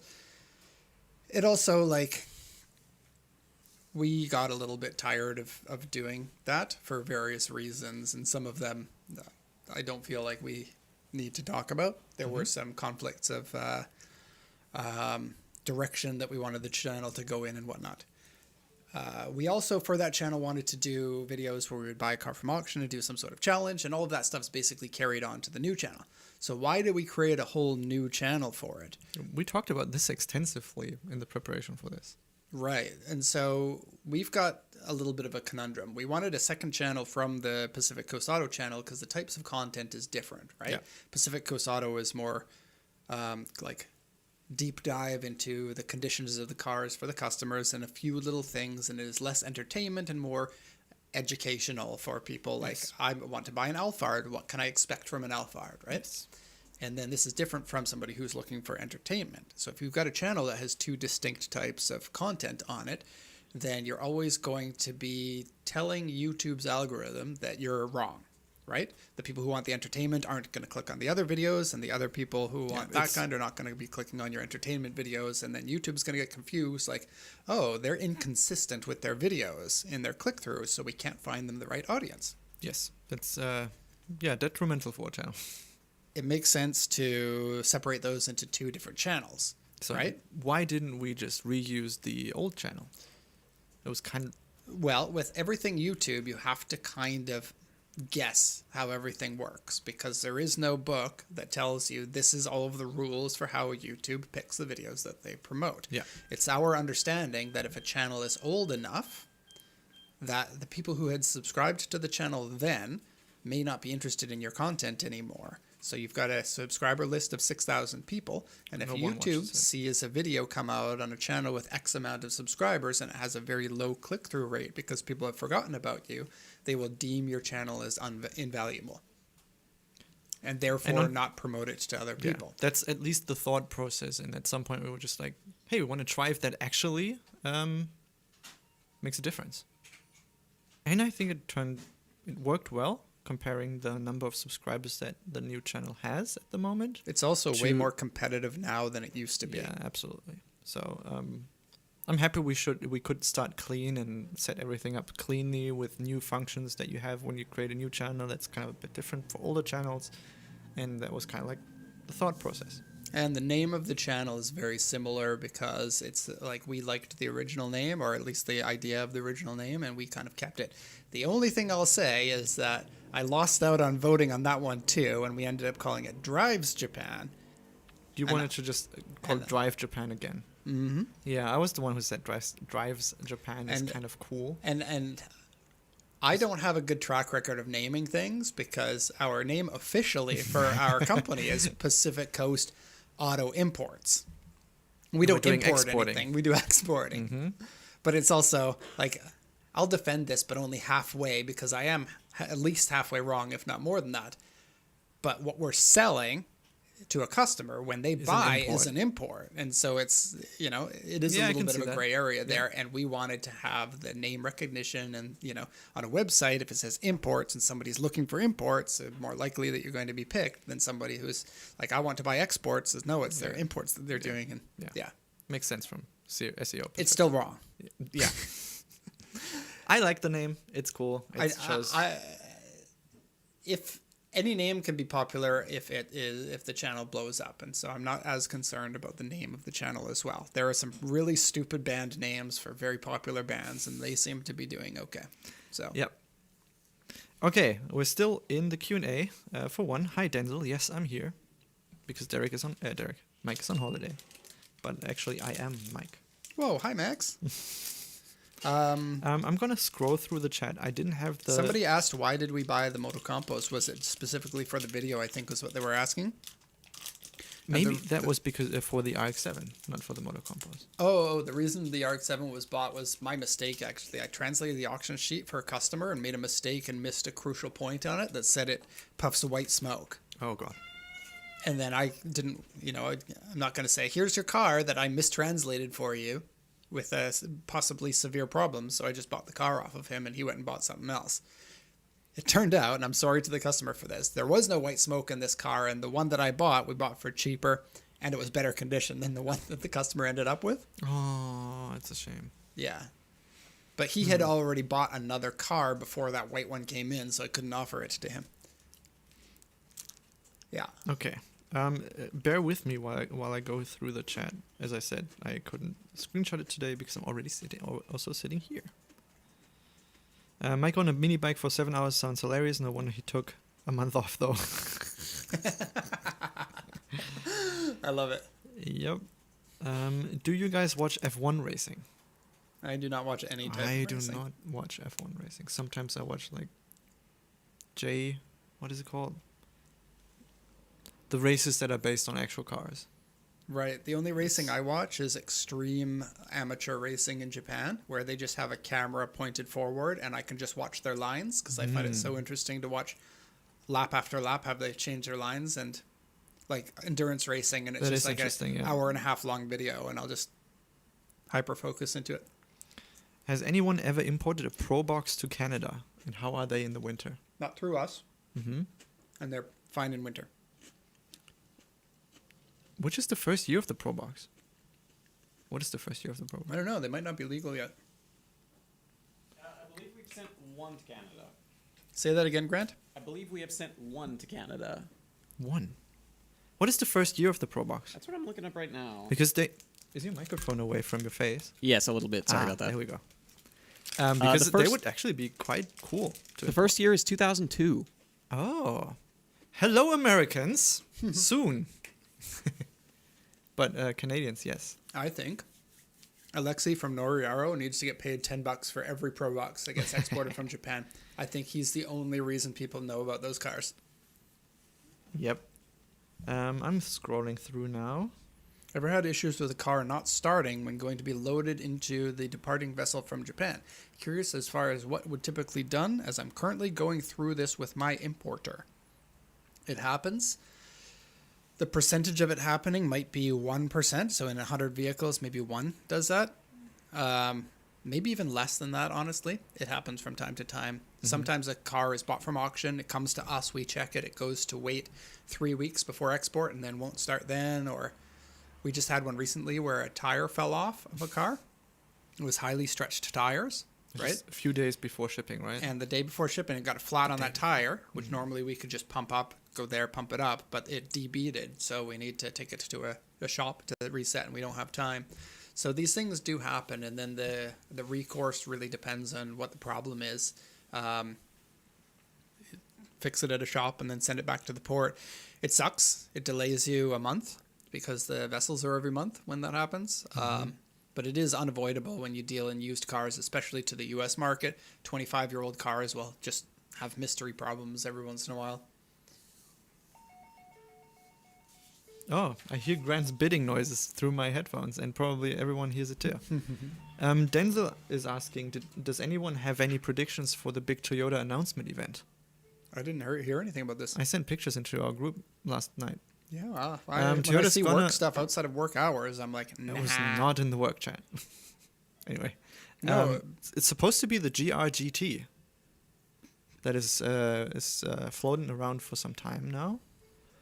But don't get me started on the details of it. I don't know. It supposedly should have a V8 and be a LFA successor. No, I want an inline 6-cylinder.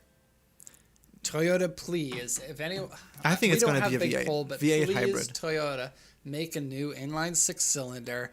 Make a sedan with a 6-speed manual and put it in there, and life would. Be blissful, yeah. You will half the suicide rate in the world. I guarantee it. If you've seen pictures of how it... There's not really pictures at the moment, but they put out a video where you can kind of see the shape. It's close to that prototype that has been floating around with a little bit of different design. It's so weird because the pieces. Toyota one and the Lexus one look so similar to one another. I wonder if they're on the same chassis. Potentially, but I honestly haven't read into it too much. So Well, now I'm eager to see. yep, Toyota's been doing well in the last few years. They had a ton of great cars. except for Akio Tota rocking up in MAGA clothing on one of the races. That's pretend. Okay, no politics on the show, so Yeah. we keep it. Idiot. Um, Sorry, Max. You someone- deserve that one. I think Yamaguchi-san, according to the kanji, said speed limit in expressway. There should be no speed limit like on the autobahn in Germany. I think it's Yamaguchi. Yamaguchi? Yeah. What did I You say? would say change the Gucci to Gucci. Gucci. I'm Gucci. I think the roads here, for the most part, are too dangerous to have no speed limit. Like Tokyo, no speed limit would be absolutely insane. Yeah, I've never been on the Autobahn, so I don't know how different that it would be, but it seems like no other country than Germany does it. Or UAE if you can pay off the cops. I think there is one road in Australia where there's no speed limit. But yeah. It just seems like a bad idea. No?